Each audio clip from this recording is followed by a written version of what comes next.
We're going to start our meeting, call our meeting to order with the Pledge of Allegiance. I pledge allegiance to the flag of the United States of America, to the republic for which it stands, one nation, under God, indivisible, with liberty and justice for all. Amen. Born and unborn.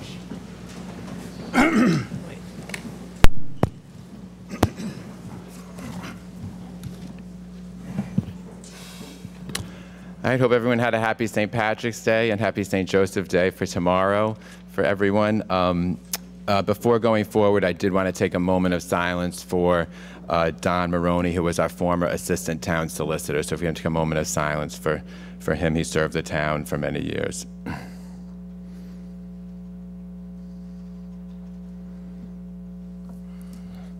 right, thank you, everybody. We have approval of minutes. We have the March 4th, 2019 regular council meeting minutes. So moved. Second. Discussion? All in favor? Aye. All opposed? Motion approved 5-0. We also have a March 4th, 2019 executive session minutes. So moved. Second. Discussion? All in favor? Aye. Aye. All opposed? Motion approved 5-0.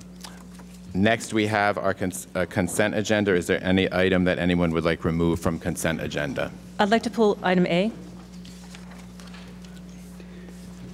All right, so is there a motion to approve the consent agenda excluding item number 8? So moved. Is there a second? Second. All right, discussion? All in favor? Aye. Aye. Aye. All opposed? Motion approved 5-0. Item number 8 is a motion to approve a Class F1 alcoholic beverage license for the Narragansett Chamber of Commerce for Restaurant Week fundraising event to be held on March 21st, 2019 at the Towers, subject to state and local regulations. Thank you, Matt. I just wanted to pull this so Can that someone just make that motion? So moved. Is there a second? All right, go ahead, Jill. I just wanted to pull this one. So Peg Fredette, the operations director of the Chamber, is here tonight. Wanted to give her the opportunity to come up and talk about Restaurant Week. It's something that's very important to the community, to our restaurants. Peg recently joined the Chamber as director, and I know I'm calling her on the spot about this, but I saw her out there. Thought it'd be a good time to showcase. We'd like to get as much business to our local restaurants as possible. Peg, sure. Thank you very much. I won't take up much time. I just would like to extend our invitation to everyone to join in on Restaurant Week this coming week, or it goes March 21st through the 31st. And we've got our kickoff party on Thursday night. So we have some tickets left if anybody wishes to come. And we've got over 27 restaurants participating this year, which is great. So these folks are here for us all year round in the off season, so this is our time to say thank you back to them. Thank you so much. Peg, what time is that? The kickoff party goes from 6:30 to 8 for general admission, and the Restaurant Week runs all week. Great. So some folks are doing breakfast. So Thursday nights at lunch, 6:30. Thursday night, yep. All right, thank you. Thank you so much. Anyone else? All right, all in favor? Aye. Aye. Aye. All opposed? Motion approved 5-0. Item number 12 is a motion to schedule a work session with NYHART to discuss and review the actuarial studies for the town's pension plan and other post-employment benefits. So moved. Second. Discussion. April 15th was the date suggested, but I did want to ask Laura, is there a way that we could do that on May 6th instead? All right, so I'm just going to ask for that on May 6th at 6:30, and that'll be pending Laura's discussion. So this is a motion for May, that will be scheduled for May 6th at 6:30 p.m. Any discussion? All right, all in favor? Aye. Aye. All opposed? Motion approved 5-0. Item 13 is a motion to award the bid for fire alarm testing services to the lowest bidder, Encore Fire Protection, at their quoted bid prices and markup for parts and materials for a 3-year period ending February 2022. So moved. Second. All right, discussion? Any questions on this? All in favor? Aye. All opposed? Motion approved 5-0. All Right, the next items come from the fire department. Item number 14 is a motion to award the bid for the painting of boat bottom and 20-hour outboard motor service to the lowest bidder, Narragansett Yacht Repair, in the total amount of $8,762.46. So moved. Second. Discussion. Are there any questions? Chief, there was one question on this that was sent to us in an email as far as the servicing, as it's the new outboard motor. Typically, the person who emailed said that the first time that it is actually covered within the purchase price, and he was just wondering why we'd be paying to have a new motor serviced.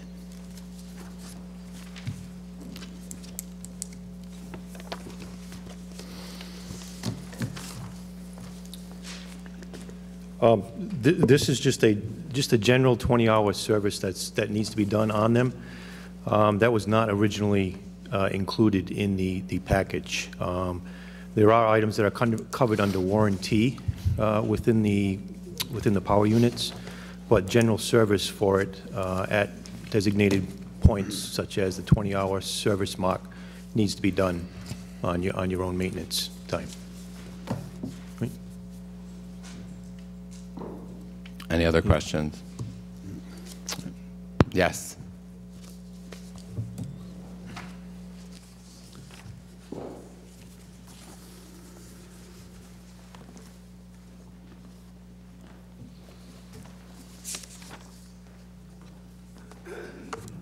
Robert Shields, 37 Earls Court. Is anybody on the council familiar with Narragansett Yacht Repair? Anybody familiar with the name, the location where they operate, or who runs the operation? If so, I'd like to know. Scott, are you familiar with Narragansett Yacht Repair? No. Is anybody familiar with Chris Seraphin, who runs a fishing vessel out of Galilee called Codzilla? Mr. Shields, why don't you make your comment? I mean, it's really not a question and answer No, session. What's your concern? I will make my comment in a minute. All right.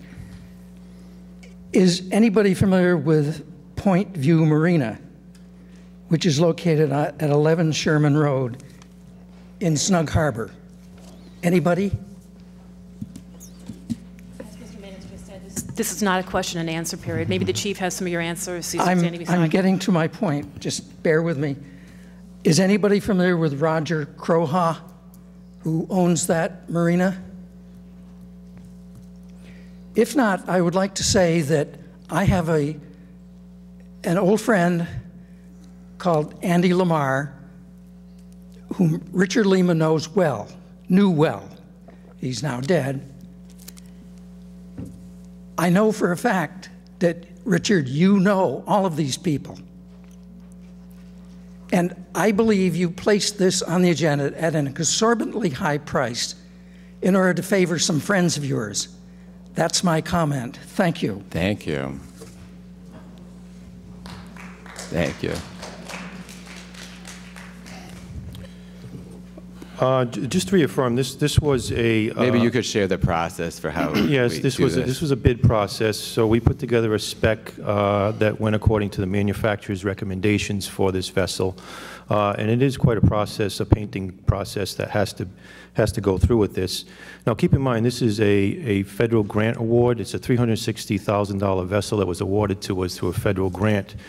And at the time, we were not spending a penny more than what the federal grant was going to allow us, and we could not get the painting portion of that done as a result of that. So we had to look at that down the road, and down the road is now, and this went out to a bid process. We collected the information and spec requirements according to the manufacturer, placed that out to bid, and the bid process went along, and we got 2 responses back. And we did advertise that according to how the bid process works, according to how the purchasing agent advertises for that, and so forth and so on. And this is the low bid that came back. The business address is at 11 Sherman Road. The site location is at Point View Marina, which is very convenient for us. They do have a haul-out lift there. We can essentially just navigate our boat right over through the pond to the facility. They'll haul it out, paint it. That was one of the reasons why it came back as a lower bid process. Chief, one question for you. This agenda item was put on by yourself, so my question is pretty direct. Did Rick Lima have anything to do with any of the people that bid on this item? No, none to my knowledge. Thank you. All right, is there anyone else? All right, all in favor? Aye. Aye. Aye.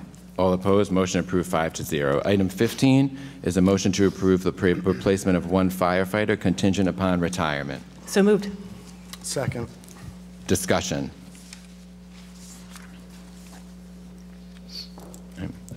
All in favor?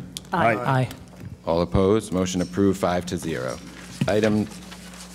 Item number 16 is a motion to approve the purchase of sand and distribution of existing sand just prior to the beach season from George Sherman Sand and Gravel Company Incorporated, using the miscellaneous repair and construction contract in an amount not to exceed $19,000. So moved. Second. Discussion. This comes from Parks and Rec Department. This is our beach replenishment. Any questions or comments? Yes, sir.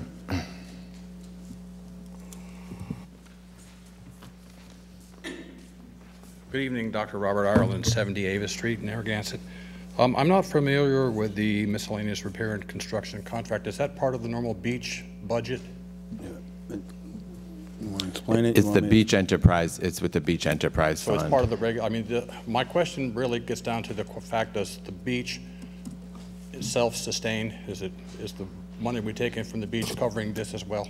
Right, so the money from this comes from the beach enterprise fund, so that operates similar to, we have the enterprise funds, 3 of them. Okay. The water, wastewater, and the beach, and so the beach enterprise fund, money comes into it, and then from the fees that are collected at the beach, and then Okay. money goes out That's from all I that want to know. fund. Thank you very much. Yeah. Is there anyone else? All in favor? Aye. Aye. All opposed, motion approved 5-0. Item 17 is a motion to introduce, read, pass, and accept as a first reading an ordinance and amendment of Chapter 731 of the Code of Ordinances of the Town of Narragansett, Rhode Island, entitled Zoning, at Section 3.2, Official Zoning Map, rezoning 3 properties to comply with designations assigned in the 2017 Narragansett Comprehensive Plan Land Use Map. So moved. Second. Discussion. All right, this is a first reading. These are NR, Plat NR Lot 11, 1124, Plat NH Lot 300A, and Plat O Lots 107, 108. Any comments from the council? From the public? All right, all in favor? Aye. Aye. All opposed? Motion approved 5-0. Item 18 is a motion to introduce, read, pass, and accept as a first reading an ordinance and amendment of Chapter 731 of the Code of Ordinances of the Town of Narragansett, Rhode Island, entitled Zoning, specifically a new subsection, Section 4.8.4, Boone Street Special District. So moved. Second. Discussion. Again, this is a first reading. Yes.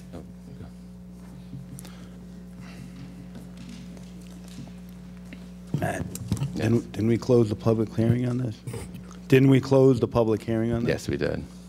So can you still speak on it, or is it just? Well, it's a first reading of an ordinance, so people have spoken at first readings. Second readings, really not, but I know in the past we've had people speak on first readings. Okay.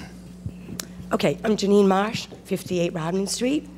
I am opposed to this project for a few reasons. Should this pass, where would people park?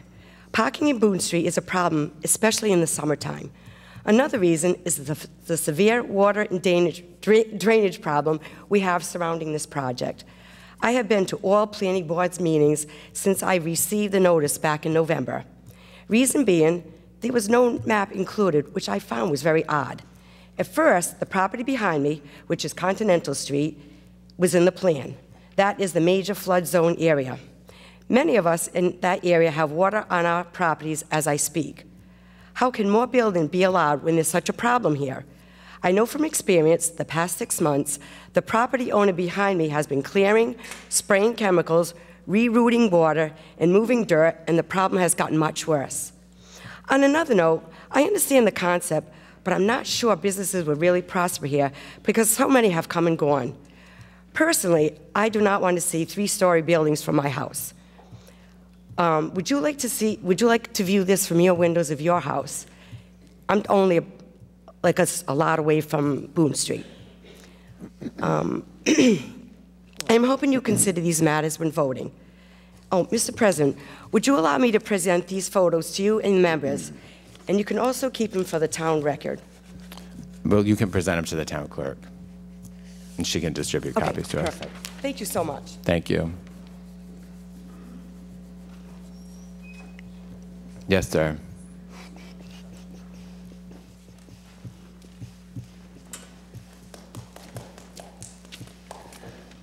Hi, John Rogers, 56 Rodman Street. I would agree with Janine.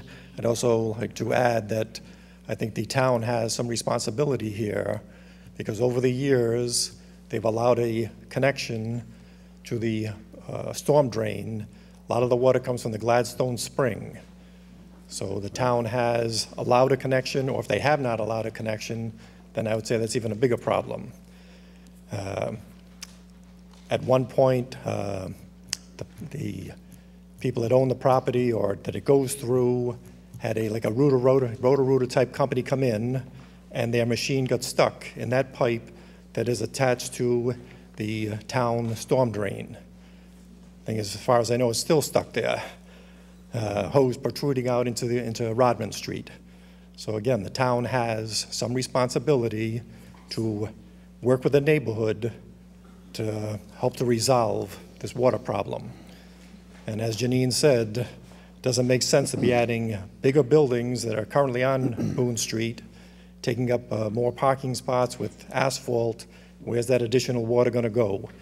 Over the years, we were told that the storm drain system on Boone Street could not handle any additional runoff.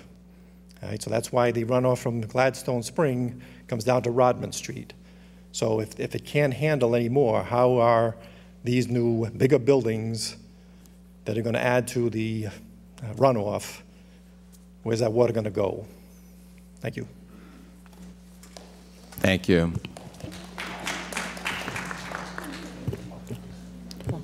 Yes.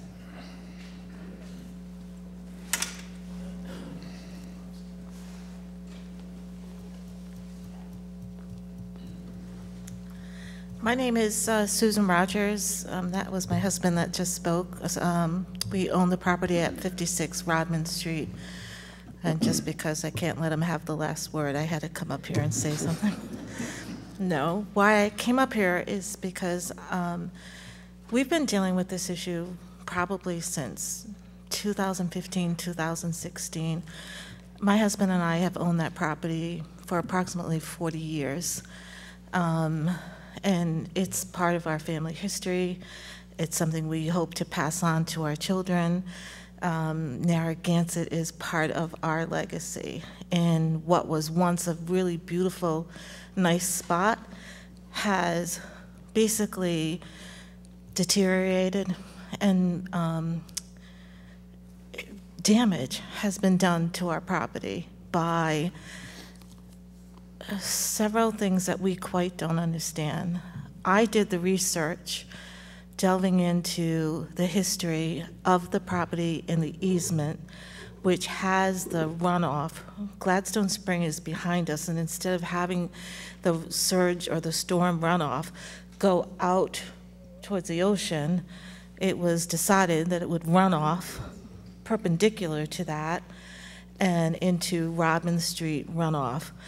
And I went back all the way to before the town was actually incorporated. I had to go to even South Kingstown to get the records to determine who, what, where, when made those decisions. And I have all the documentation, and I've been bringing that to the town, to DPW, to the engineer's office, to community planning, to the zoning board, to the planning committee, and trying to talk about this issue about the water that has,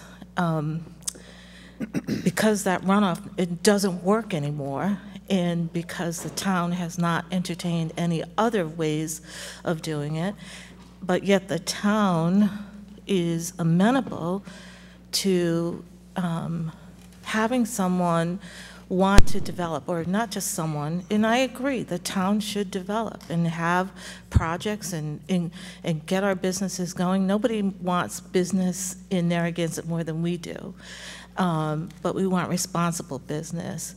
Even the person who is presenting this plan to you, the special district, Boone Street district, himself owns a property somewhere around Boone Street, I think near the Gnarly Donuts, and had no problems with water runoff until things started developing on Boone Street. And once you started, you put the housing complex in there, he started to have water issues himself because it's too much stuff going into one thing to be run off. And now the town wants to pass this resolution about getting businesses and making bigger things and having businesses there, and it's only going to make our problem worse.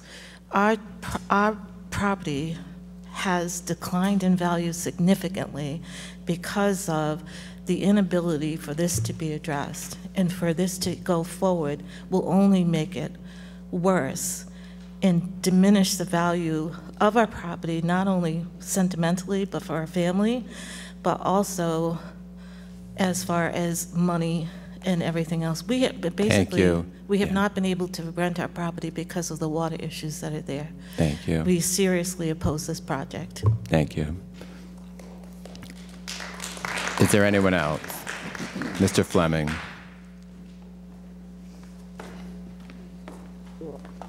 Thank you. Terry Fleming from the Planning Board. The Rogers and Mrs. Marsh have been to every one of our meetings, and they have expressed what they expressed tonight. And absolutely, it's an issue. Apparently, it's been an issue for some time. 4 of you were at the first meeting when Ms. Marsh particularly expressed that, and I know 1 or 2 of you may have talked to her, and we're going to follow up with that. This is something, with all due respect, and those issues should be addressed. They're largely, if not completely, irrespective of this proposal. We have a standard in this town. If there's construction, Michael and the engineer can correct me, but there's supposed to be no net runoff, additional runoff to neighboring properties. Doesn't matter whether this doesn't go in or not. If somebody knocks down the old Papa store and builds something, they've got to make sure there's no additional runoff. It's irrespective of this.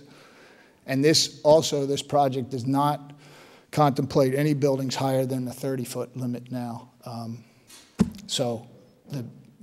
again, remember, folks, both sides of the street, every lot, BB commercial, 140 uses permitted today. That's by vested right. So I totally agree with the issues raised by Ms. Rogers and Ms. Marsh and Mr. Rogers, but irrespective of this, it has to be dealt with in a different way by the town, by the engineers, by Public Works, separate from this. Thank you. Thank you. Richard.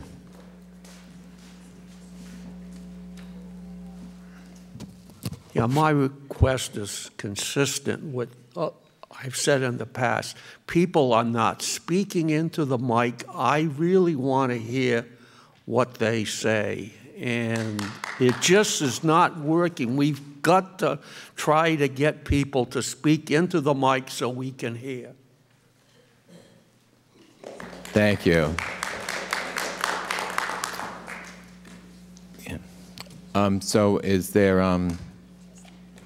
any thoughts from the council?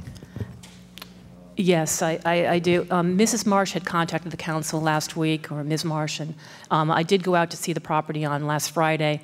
After what I saw, I met with Sean, our acting town manager, and the manager, myself, our town engineer, and director of DPW went out there this morning at 9 o'clock to take a look at the property.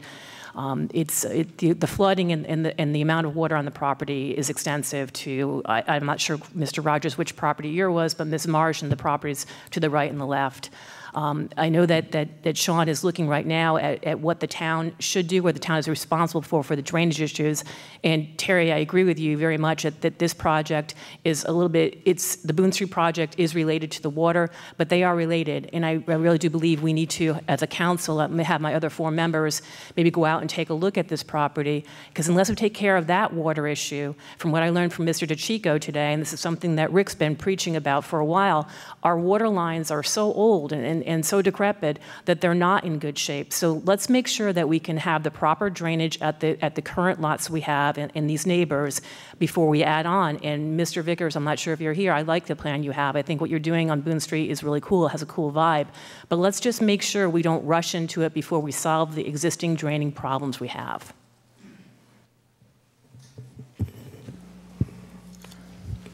Anyone else? So, go ahead. So can this be tabled tonight to be able to? I want to. If people want to go out and look at the site, if the people from the council haven't gone out, then if you want to make a motion to continue it. I would like to continue it. I'd like to go out. Can I add a comment? Is there a second? No, you've already spoken, so yeah. And I'd like to follow up on I know, a couple of the comments but it's I've just not made. I know, but you've already spoken, and so is there a second? Second. All right. Discussion of continuing the item. What have you? Do you want to go look at the site? You know, you heard Mr. Fleming that this project is separate from the drainage issue, but the neighbor. All right, hang on, let me finish. The neighbors differ with that opinion. Okay, and you know, who knows? You know, I mean, it's. You know, unless you're down there underground watching the water, you really don't know. So I don't mind continuing this, but I don't think we should hold up Mr. Vickers any longer than we need to. I've been down to that site. I understand what's going on over there. And this is very preliminary, but I'm working on a solution. And it may seem empty and hollow, but I am working on a solution. I've reached out to a couple people, and I think we may have something very soon. I would say I wouldn't go any longer than 30 days. I should have something by then. And Sean is as well. He sent an email to us late in the day, and Sean has a great plan for town staff to take a look at this and see what we need to do. Yep. And Sean, do you want to elaborate on this?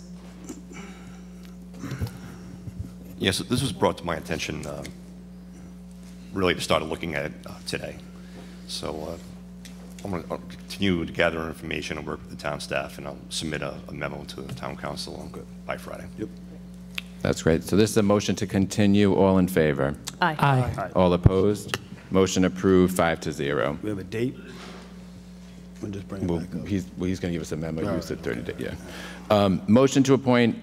The next items come from the Town Clerk Department. Item number 19 is a motion to appoint 3 individuals to the Recreation Advisory Board for 3-year terms to expire on November 1st, 2021. So moved. Second. I'd like to nominate Deborah Rinaldi to that position. Is there a second? Second. Discussion? All in favor? Aye. Aye. All opposed? Motion approved, 5-0. I'd like to make a motion that Jan Cassetta be nominated. Is there a second? Second. Discussion? All in favor? Aye. Aye. All opposed? Motion approved, 5-0. I'd like to make a motion to nominate Gina Drama. Is there a second? Second. Discussion? All in favor? Aye.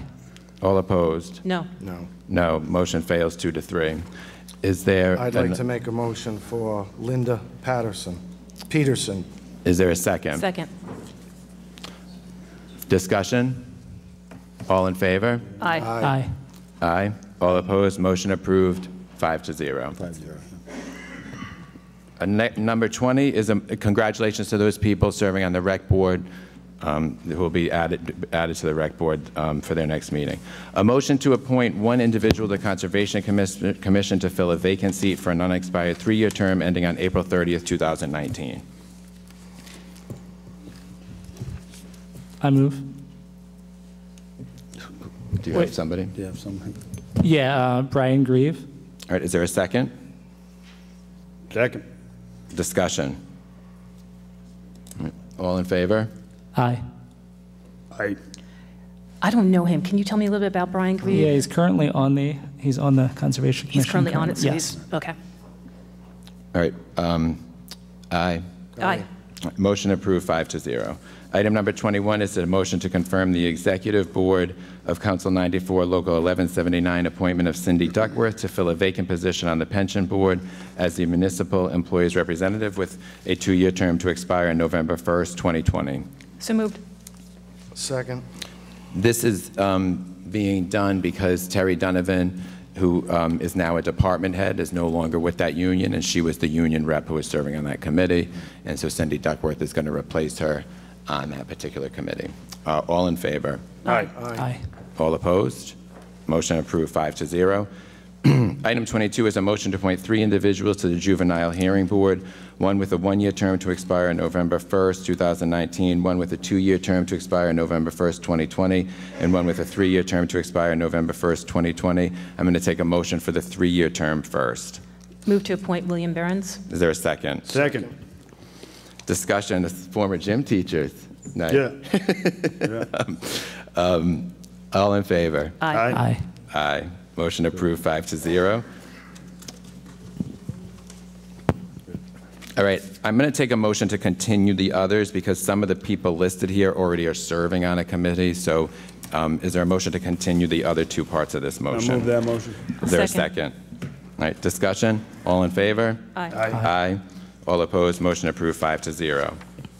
Next, we have our items from the town solicitor. Item 23 is a motion to receive and make a determination on the validity of a voter initiative to amend the town charter to add a recall provision. Is there a Move that motion. Second. Okay, so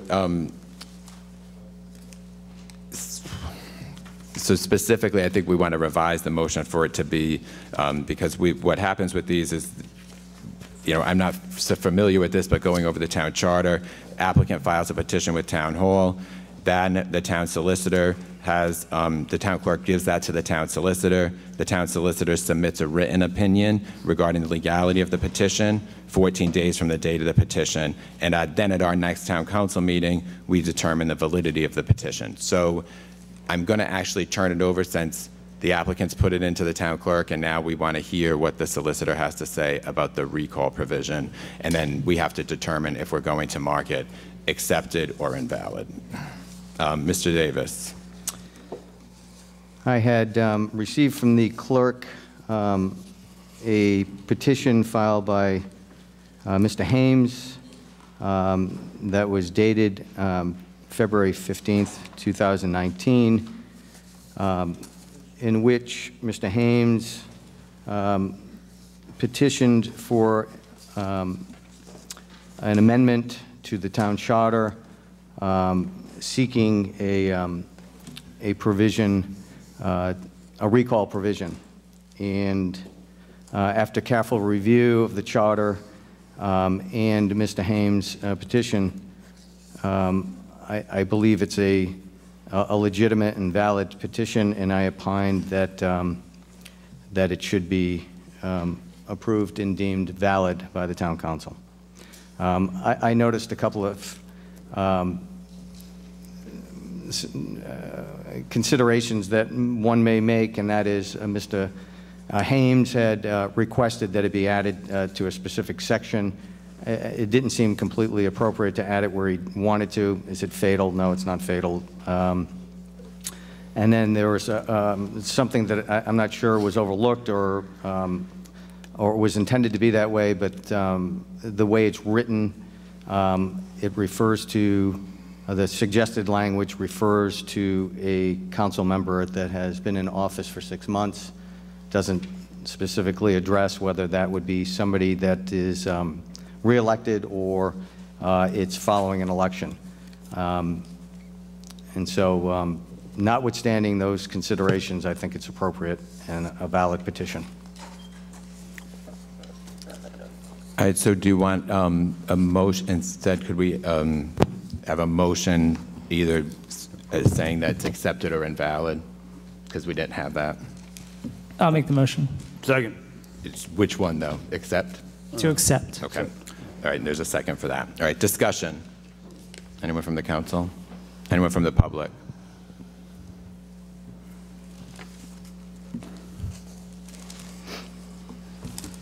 Karen Chubb-Shulowitz, Wanda Street, Narragansett. Back in 1991 through 1993, as some of you may know, we had the Rhode Island Department of Education come in and do an investigation of the special education programs in Narragansett. We also had the U.S. Department of Ed, Office of Civil Rights, come in to do an investigation. RIDE found so many violations that every IEP in town, every child's individual educational program had to be redone. Teachers were told to sign a paper, and then the child's IEP was written by the then special ed director and handed in as if the teachers agreed to this document.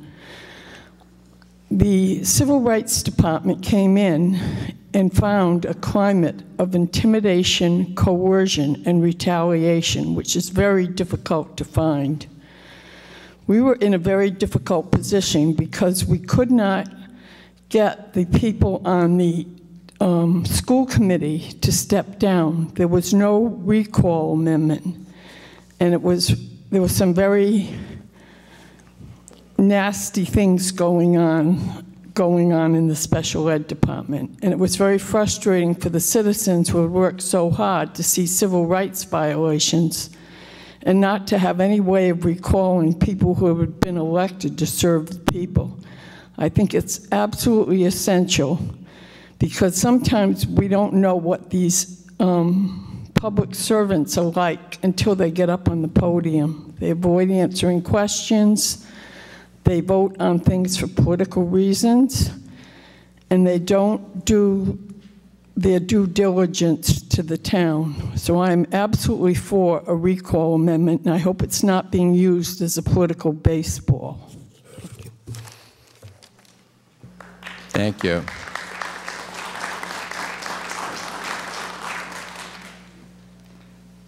I'll make a few comments on this. So, first of all, I will say that my personal opinion is that I think all towns and cities should have the recall option. That's just kind of a side note, because the personal opinion doesn't really matter for these initiatives. It's not whether we agree or disagree with the intent of the petition. The way that this works based on the charter is that unless the petition is prohibited by state constitution, federal constitution, state laws, or federal laws, or recognized judicial decisions interpreting state or federal law, then it should be accepted.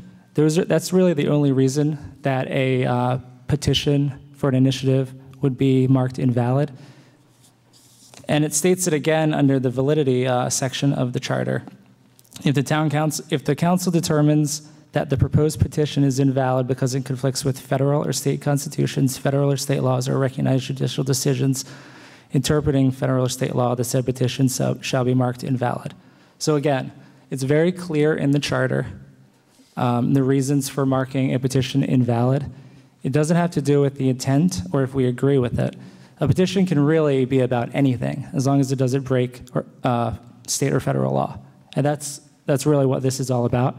So in this case, I don't see any reason why it would be breaking state law, federal law. We have recalls in other towns and cities. So it's, to me, very clear cut.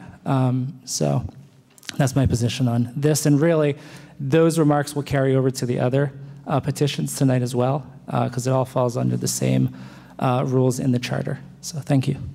Thank you. Is there anyone else from the council? Yeah. Patrick. Yeah, Mark, can you expand on that? Can you, it's my understanding that it has to pertain to an ordinance or a town law, and you can either amend it or alter it, but you can't create a new one. Can you expand on that? I will pull the language out, but I believe you can introduce a new ordinance. New ordinance, Yeah. okay. I'm fairly certain. I can pull the exact language out. It's essentially to enact or amend. So it's proper, as I said in my opinion. I believe it's a proper petition to. Right, but you can't. This is a charter amendment, is Right, what this right. essentially is. Right, but you can't like add a resolution or add something new, right? It says the process shall permit the voters, this is section in Chapter 4, Voter Initiative and Referendum, Section 1-4-1, reads in part, the process shall permit the voters to enact and/or rescind town laws, regulations, ordinances, and resolutions. Right. So enact is a key word. Okay.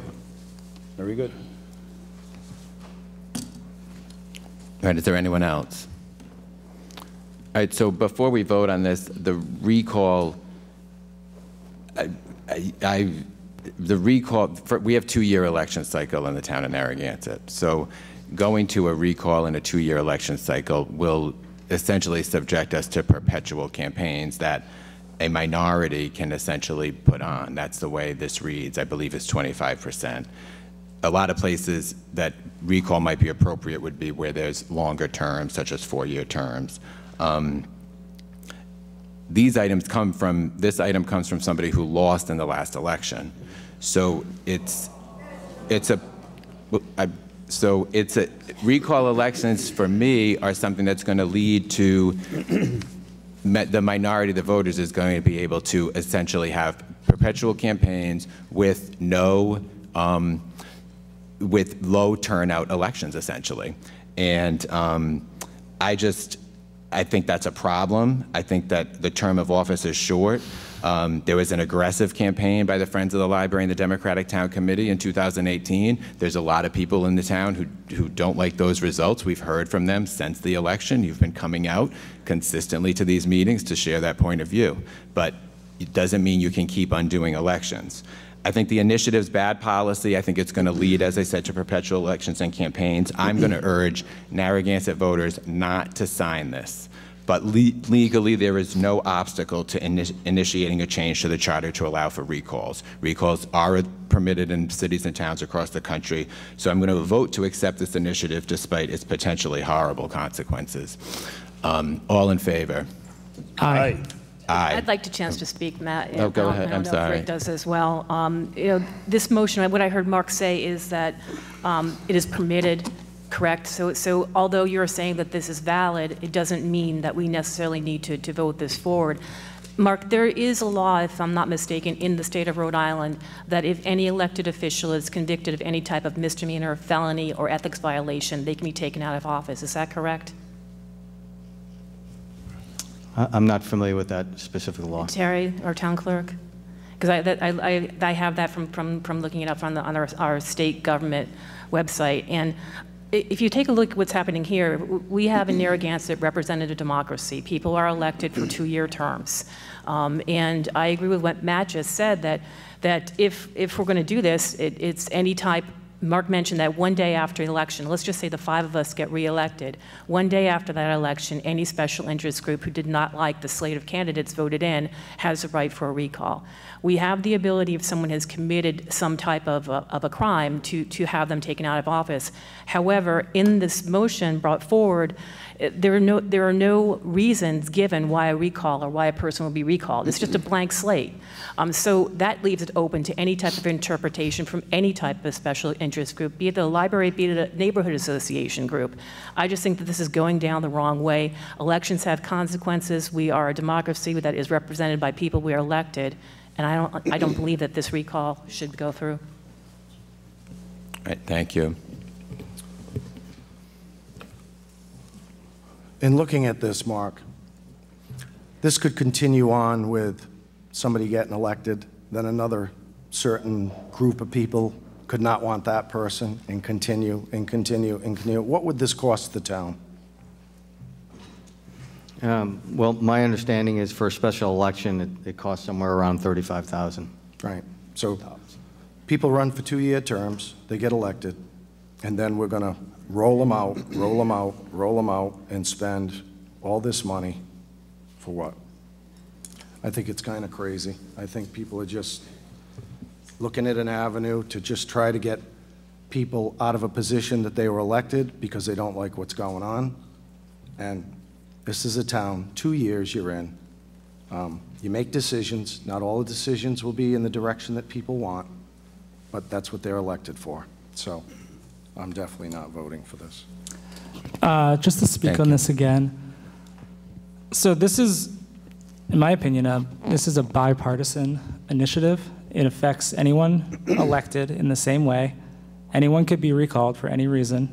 So it's not a this is not a partisan petition. And I'd also like to just remind that it's very clear in the charter. The charter exists for a reason. The rules are right there. It's not about whether we like the petition and the contents of the petition. We stick to what is laid out. We don't have the luxury of voting no because we don't like it. That's not what I said. Jesse, I said that I'm not voting no because I don't like it. I'm voting no because the exact opposite. Someone's going to have a recall because they don't like who was elected. It's a different thing. It's totally different. There's nothing to laugh at. That's exactly what's going on here. Let's face it. Let's call it for what it is, Jesse. This is happening because a group of people did not like the slate of people that got elected. That's what's happening. It doesn't affect. You've tried everything to try to make us not vote for this way, and now you're trying for a recall. I'm not trying anything. I have nothing to do with this petition. That's the first thing. Really? Yep. Secondly, this won't even affect this term. It wouldn't go until the 2020 ballot. So it has nothing to do with us at all. It actually does, because the 2020 ballot, as Mark just explained, should any 5 of us run and win, the very next day, one of us could be recalled. That's what I'm not Mark said, assuming correct, that Mark? any of us are getting elected necessarily. I'm not either, but that's what. One can certainly interpret the language to read that way. Thank you. So again, back to the wording in the charter. Unless this is prohibited by state law or federal law, it should be marked valid. It's clear. All right, I just want to make a brief statement. I wish we had this in place now, right? And I'll tell you why. Because I would start a private campaign to get myself recalled so I can get off of this damn thing. So I can support this. I win, yes. A simple solution to these objections is simply to do the will of the people, and that way you'll never get recalled. Thank you, Wynn. You're welcome.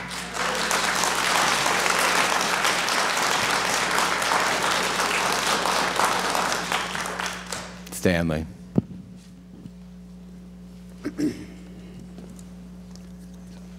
I wasn't going to say anything, Jill, but I think you got a point there. I mean, I always disagree with some council person on some issues almost all the time. So that means I can come up here and start a voter initiative to get rid of that person because I don't like them for whatever reason, whether it's a issue about the town, whether I just don't like them, but I can try to dig up a lot of issues to get some person out.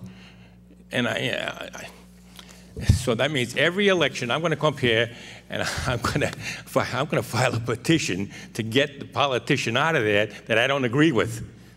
You know, I guess I got a Republican tendency or whatever, so therefore I'll attack every Democrat and socialist up here. You know, I'll just do it on a general idea.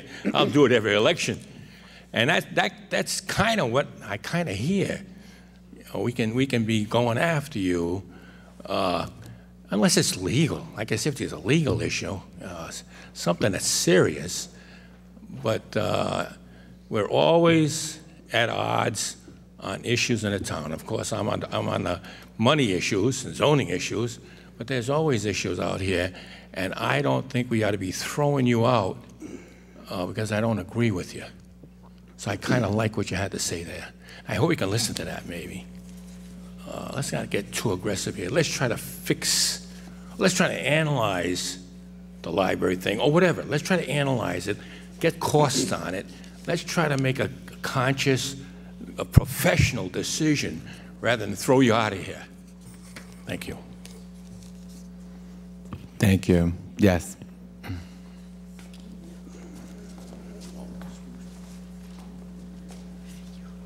This young woman on my right made... Could you Made- state your name and made- address? Rosalind Sinclair, Boston Deck Road. Made a wonderful case for this when she spoke about the educational process. Now, we all know why we're here tonight. There is no question. But in the idea of a recall is because the will of the people has been ignored.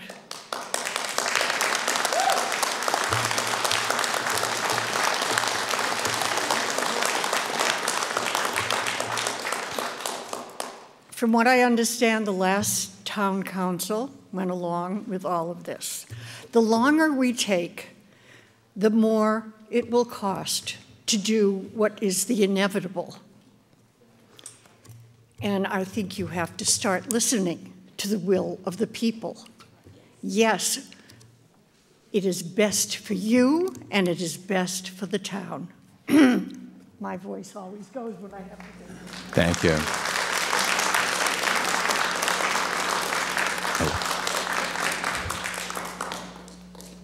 Yeah, we voted in November. I can remember going into the library in October saying, here are the 4 candidates basically we'd like you to vote for.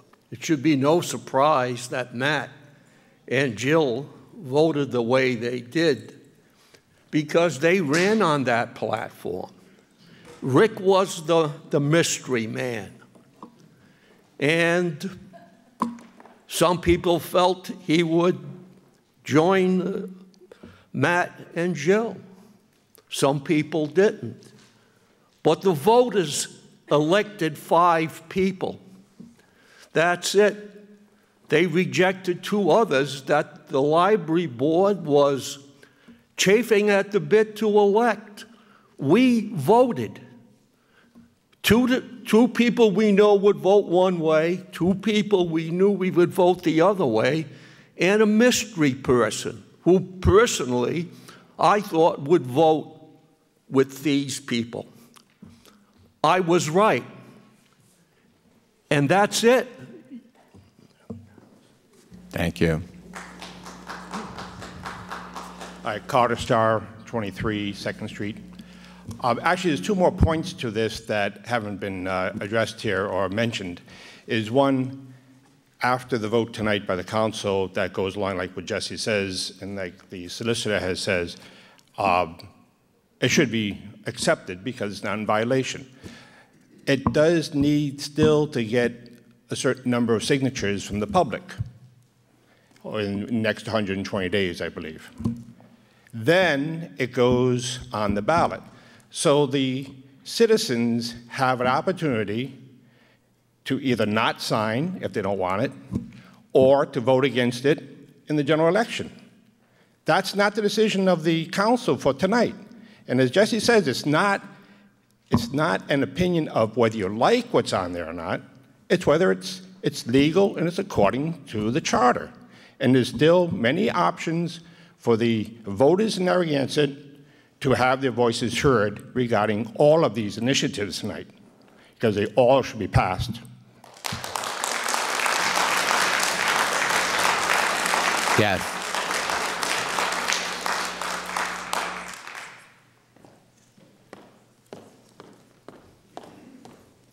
Vicki Crowningshield, South Trail.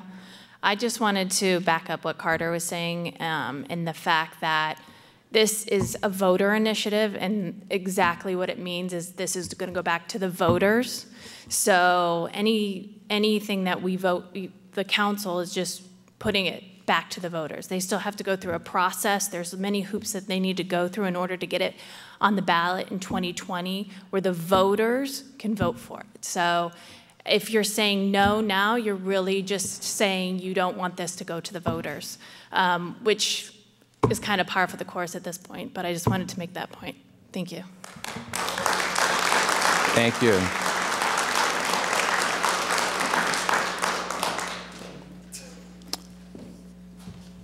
All right, if there's no one else, all in favor? Aye. Aye. Aye. All opposed? No. No. Motion approved 3-2. Item number 24 is a motion to receive and make a determination on the validity of a voter initiative to place a binding resolution on the ballot to use bond funds to renovate the Belmont building. I'll move that motion. Second.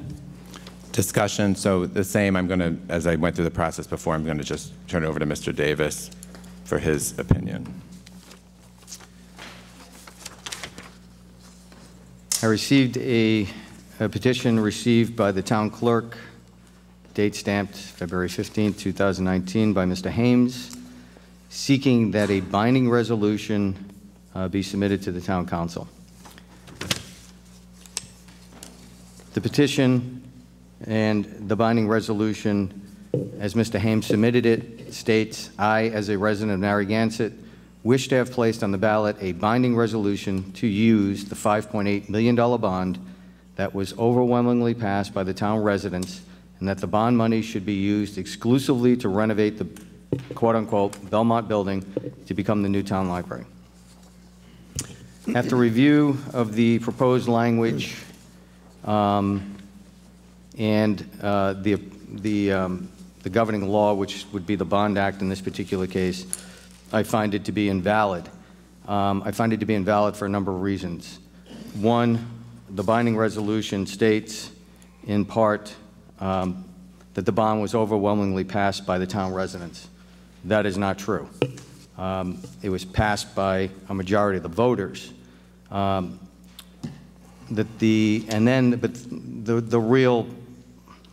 real problem for this binding resolution is in the language that says the bond money should be used exclusively to renovate the Belmont building. And as we all know, the bond that we sought permission to issue from the town legislature, which was approved, provided for the bond funds to be used for more than the renovation. It provided authority to acquire. It permitted the use of bond funds for the purchase of equipment. And so this purports to change the bond language that was approved by the town legislature, and therefore on its face is invalid. You can't unilaterally change the bond language. You must submit the change to the legislature. The legislature then must approve it, and then it must be ratified by the town voters. So I find this to be invalid. That was my opinion. So again, the motion is to make the determination. Is there a motion to mark this as accepted or invalid? Motion to mark as invalid. Is there a second? Second. All right, discussion. This also came from Mr. Hames. Go ahead. This one is, to me, more difficult to kind of interpret than I think all the other petitions tonight, just because of some misstatements in the wording. So it's tough because it doesn't necessarily break state or federal law, but there's misstatements, and it's confusing, and it could cause confusion in the future. So I find this one to be. I gotta go back to your. Well, let him finish, and then we'll. So I just stated last time that it's very clear how these are validated or not, but this is where I start to get a little bit torn on which way to go here, because you do want any petition to go out if it falls in the guidelines, but if it is not clear what it's for, and if there are things on there like should be used instead of must be used or will be used, then it's possibly too vague to be effective as a initiative. So that's just where I'm at with that right now. But I'm looking forward to hearing from the audience on this. But my only comment is that the earlier one you spoke to, unless it violates state, federal statutes, then it's just up to you to pass it on to the voters and let the voters say, no, we don't want this. So the decision is taken out of your hands. It's either yes, because it violates state or federal, or it doesn't. And that's basically the only thing that you can rule on.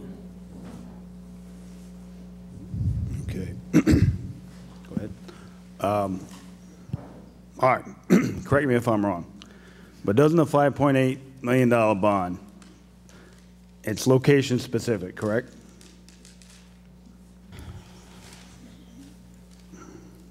One could argue it's location specific. The ad, as we all know, had stated it one way and the bond referendum another.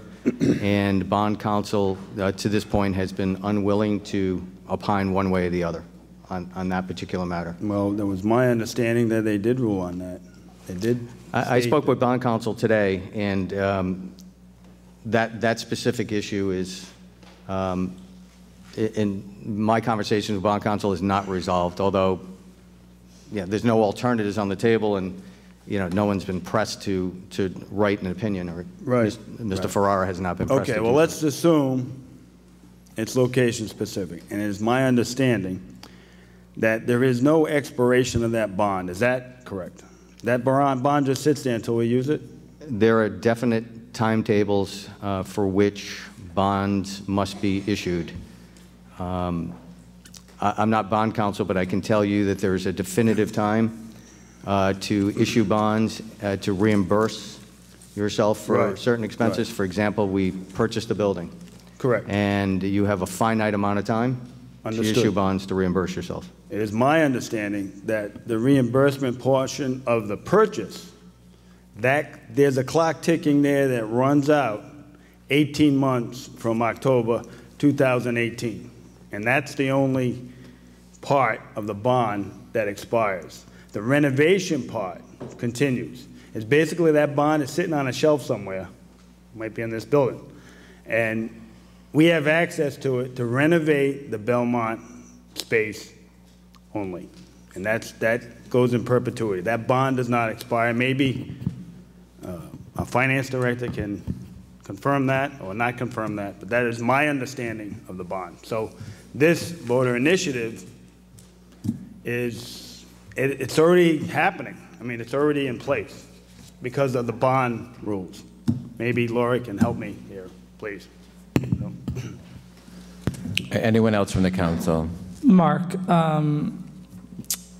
so we've both read the same sections of the charter related to the petitions, and where it says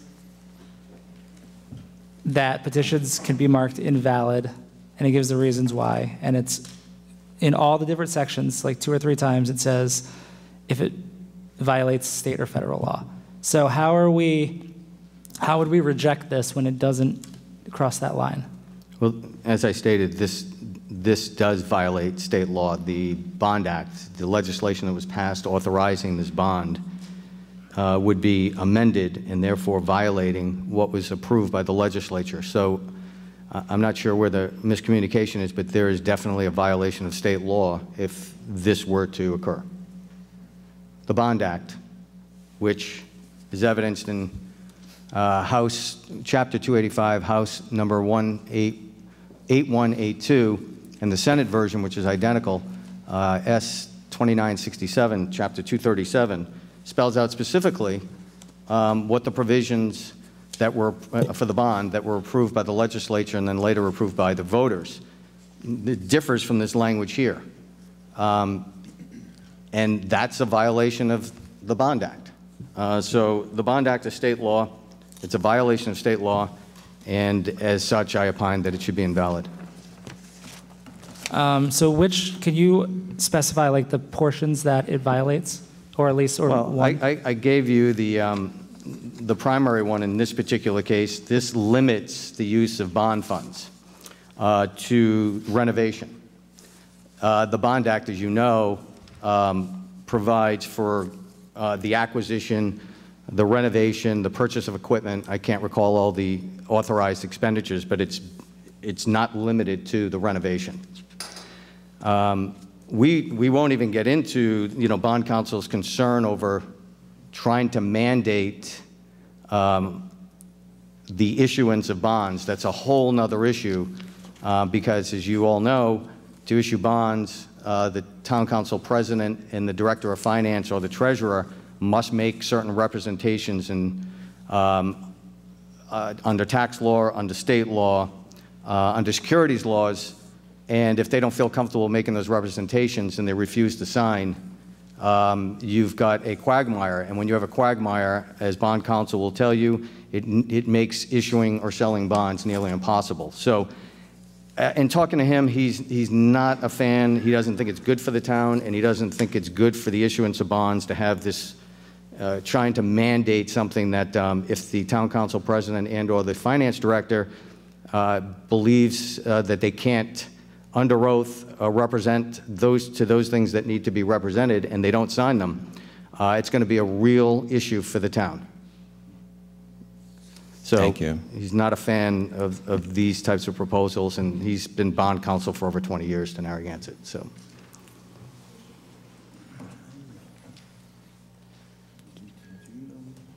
But Richard.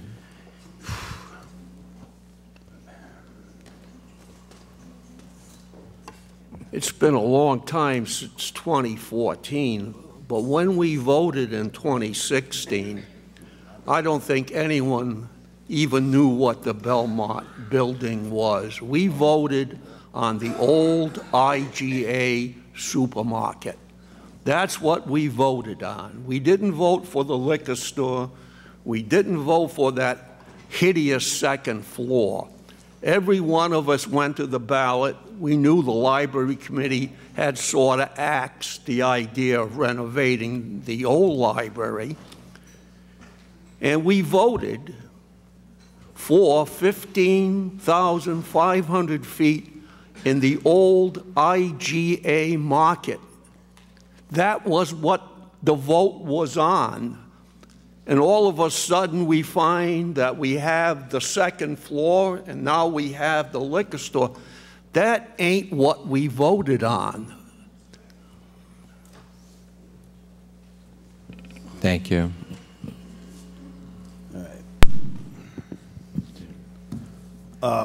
Laura, can you come up here and explain the bond to me one more time?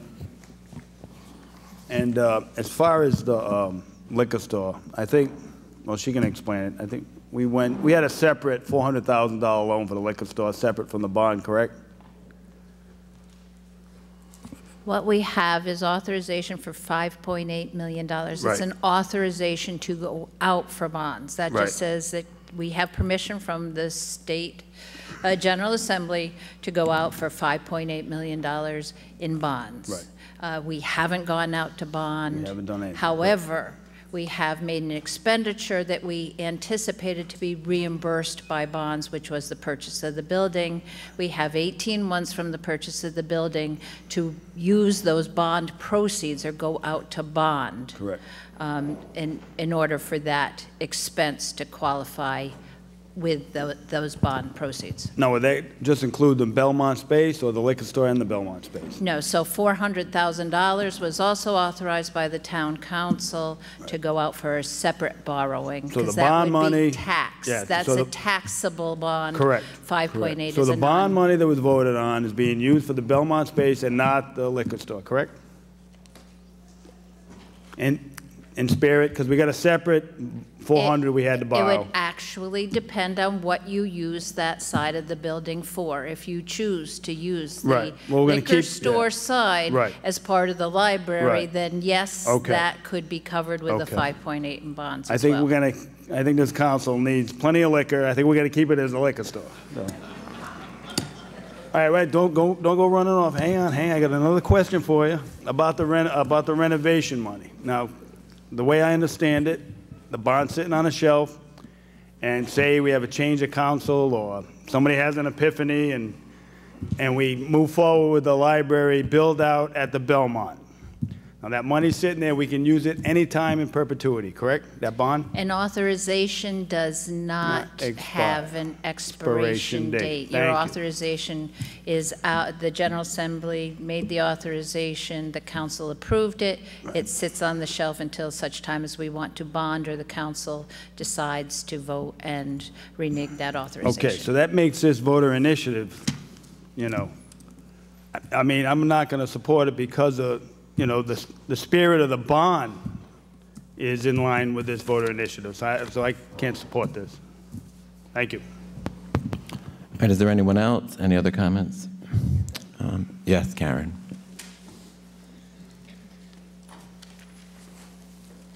This town decided they wanted to be non-political when we had elections, and I really resent the divisive language that's often used by you, Mr. Mannix, about how the Democratic Town Committee wanted certain people to be elected. I may have to remind you that Mr. Murray is a Republican, and we supported him too.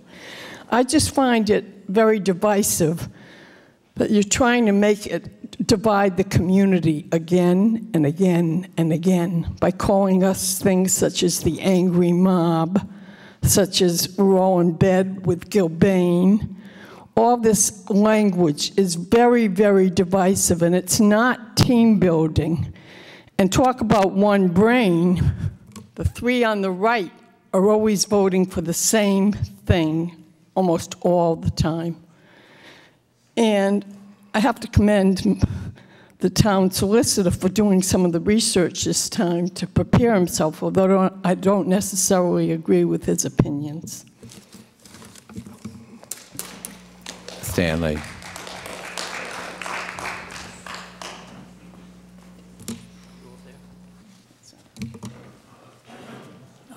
The issue seems like our legal expert, this is our lawyer, our legal guy is telling us it's against the law. I don't know why. I think that finishes the question. I don't think you want to do something that's against a legal opinion. So I think that's the end. Thank you. Thank you, Stanley. We also, in the act, is an authorization to borrow, and that's the act, that is the state law. And so that authorization would be changed if this particular item was approved, because this would be basically resolving that we would be forced to borrow, we would be forced to borrowing, and that would violate the act. So all in favor? Wait, this is a motion to accept. Oh, as invalid. I'm sorry, the motion to invalid, yes. All in favor? Aye. Aye. Aye. All opposed, motion approved 5-0. Item 25 is a motion to receive and make a determination on the validity of a voter initiative to amend the town charter regarding the authority to sell town-owned property. Is there a motion? I'll make the motion. Second. All right, discussion. I'm going to go to Mark for the opinion that he put forward to us. I received a petition submitted by Mr. Hames, date stamped February 15, 2019, in which Mr. Hames seeks a voter initiative to amend the Narragansett Town Charter, Section 1-3-1, which speaks to the authority of the town council. And I'm not going to read the language that's in there. The gist of it is the town council has the authority as written to purchase, to lease, to sell, to condemn, to mortgage, to hold. Basically, it has the authority to do whatever it wants, deems appropriate with town property. Mr. Hames wanted or suggested that language be modified. The gist I believe Mr. Hames was getting at is he wanted to restrict the town council's ability to sell town property and limit that only to the instances in which the residents have voted to sell town property. The problem, and I think it's an appropriate an amendment had it been done and executed properly. The language and the modification as Mr. Hames submitted just doesn't work. What he's suggesting be deleted and what's added makes the provision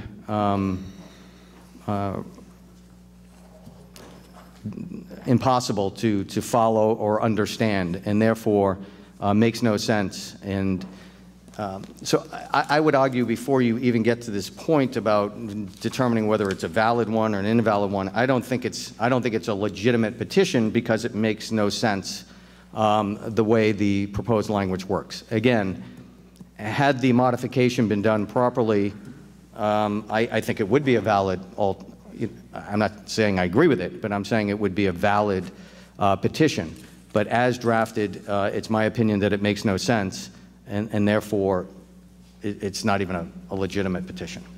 So we're gonna, is there a motion to accept or mark invalid? Motion to mark as invalid. Is there a second? Second. All right, and discussion on that and what Mark talked about. It essentially, this particular one essentially creates one long run-on sentence is the problem. Okay, go ahead, Wayne. It's basically, it's to restrict you from selling any property in town.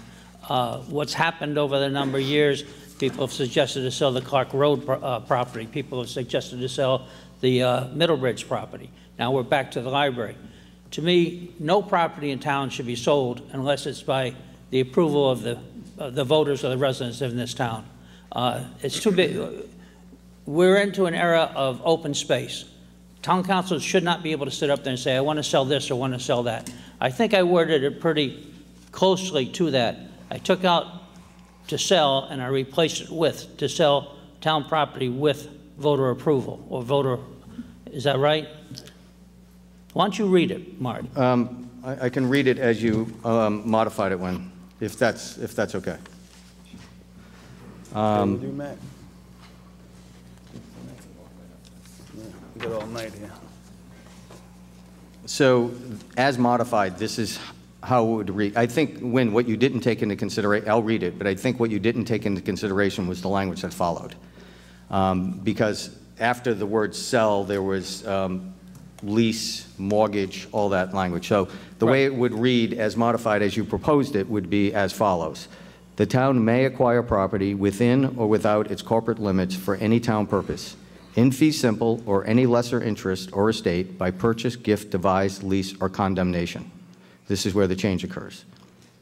The town may sell town-owned property only with residents' permission through referendum, lease, mortgage, hold, manage, and control such property as its interest may require. That doesn't make any sense. Then you go back and you continue the rest of it. All we're doing is replacing to sell with that phrase. But that's not how it reads. That's not that simple when you have to reword that paragraph. Which state federal law does this violate? I'm suggesting it's not even a valid petition because it makes no sense and it doesn't reach that threshold. I mean, you can't have. So it needs to be fixed. In my opinion, you can't have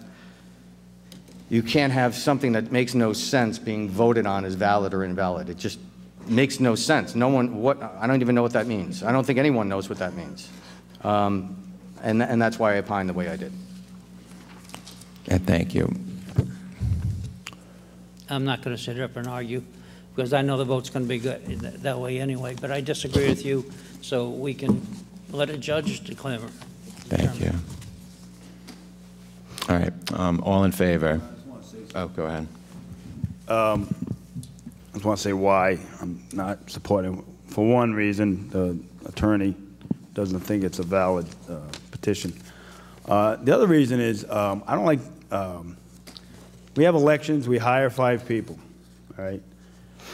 I don't like the idea of going back to the voters to an election to sell a building. I mean, that's not what democracy's about. I mean, you elected us, we got to make decisions. I think the easiest path win for you is that if we go to sell a town property, that you need a supermajority of 4-1. I think that would have resolved a lot of these issues that sprung up. So thank you. All right, thank you. Is there anyone else? Sure. What I'll say to Win is that I'm not going to say you should change it to do a supermajority, and it's just a suggestion is if this was rewritten just so it's grammatically more readable and doesn't have the run-on sentence, then it would be very easy, I think, to validate because there's nothing, right, against state law. So it's just petitions in the world, yes. So I can do that. What's that? I can do that. Okay. I sit at my computer all night, just do petitions. So I do find this very difficult because do you vote to validate a petition that is not necessarily understandable to people because of the way it's worded, even though it doesn't violate law? So I don't know the answer, and when Mark says that it's not a legitimate petition, I don't see any outline where that's defined in the first place. Does he even have the authority to say whether something's legitimate or not? Because that's not part of the process in the charter. So I'm actually going to abstain from this vote because I'm not sure, what the precedent is for this type of thing. So that's my position. All right. Anyone else? All right, all in favor? Aye. Aye. Aye. Aye. All opposed? Abstain. Motion approved to mark as invalid, 4-0. Item number 26 is a motion to receive and make a determination on the validity of a voter initiative to amend Chapter 42 of the Code of Ordinances to add new Section 42-2, acquisition and renovation of new library at the former Belmont IGA location. Is there a motion? I'll move for the motion. Second. Second. All right. We're going to first go to Mr. Davis on this item, which is, and then go from there. I received from the clerk a petition from Mrs. Bonanno, date stamped February 21st, 2019. And the petition sought to amend Section 42-2 of the Charter with a specific language regarding, again, the issuance of the bonds. And the language in the petition begins with the town manager and the town council shall.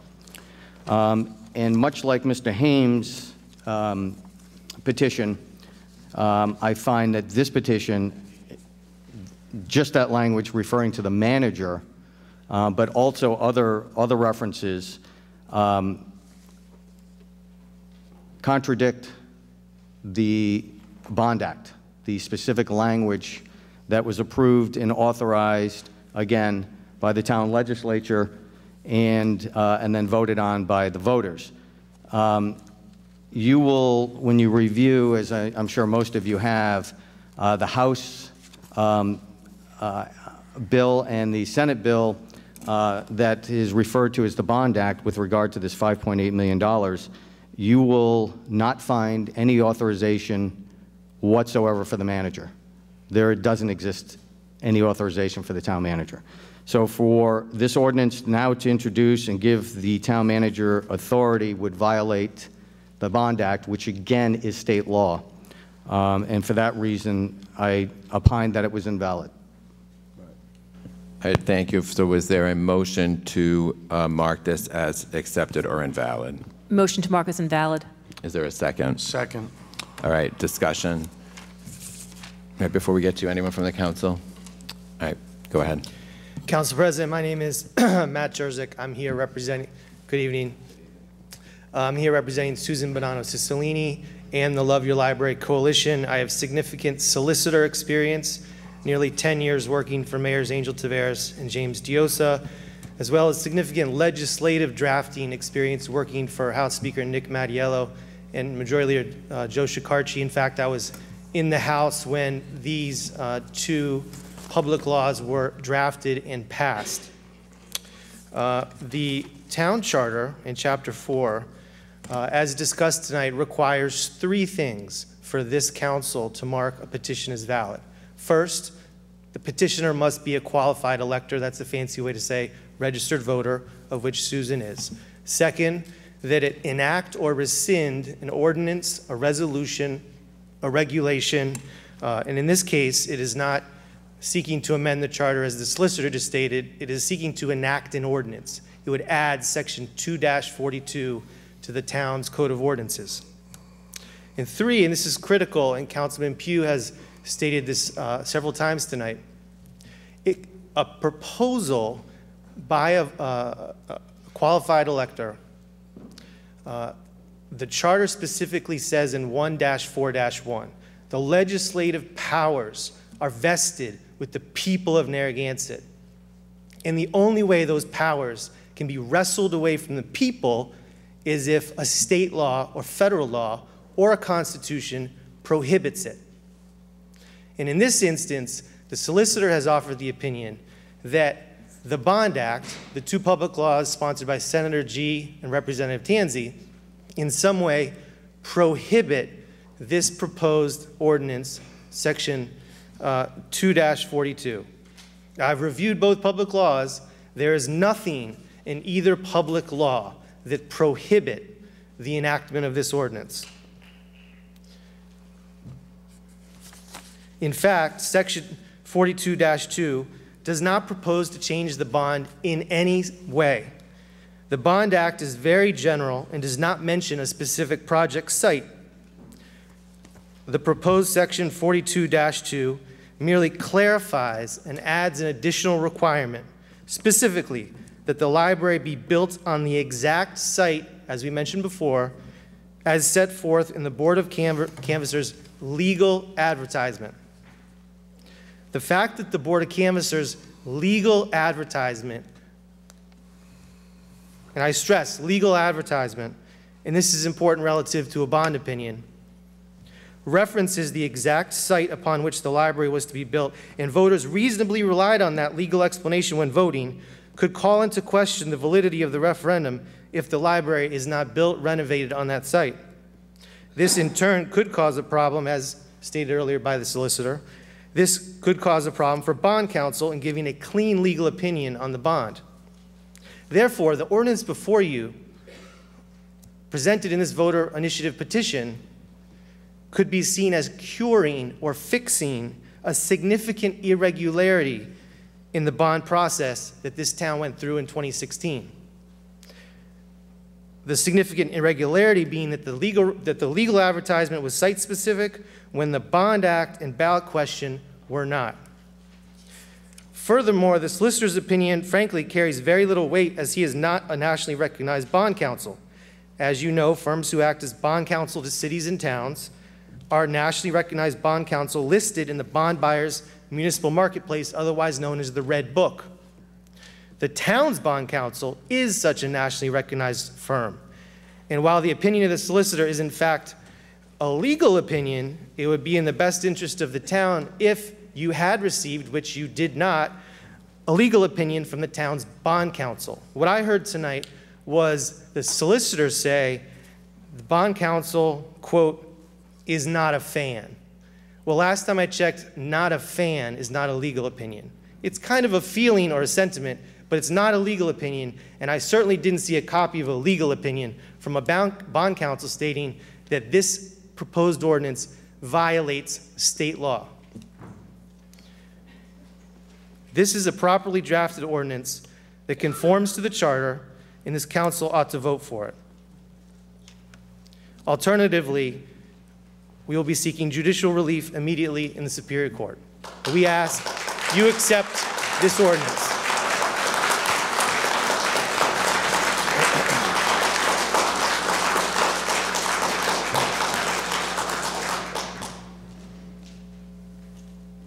Thank you. So the charter, though, the process is that the town solicitor opines. The charter is pretty clear on that, and the bond counsel you can consult with. So I understand your point, but that's what the language of the law says. Also, inconsistencies between our charter and state law is going to prevail. So, and the state law was allowing the state law was allowing the voters to authorize the borrowing, right? And this ordinance says shall borrow the $5.8 million.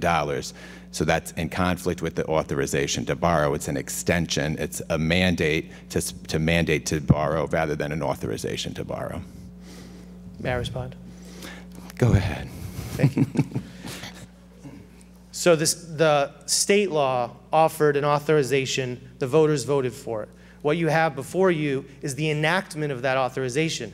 What section 1-4-1 says is if the town council can do it, that's legislative powers, if you can do it, then the voters can do it by initiative. So my question is can the town council enact the authorization of that proposed bond? Of course you can. And this ordinance simply says, yes, we are now going to do the bond that the voters asked for, which is a power that you have and the power that the people of Narragansett have through voter initiative.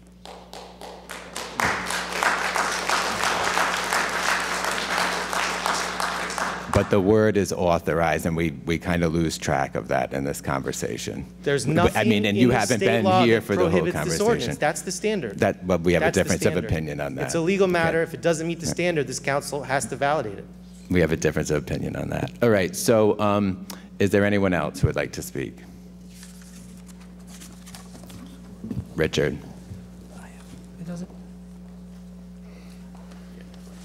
First of all, I'd like to, Win and I do agree on one thing.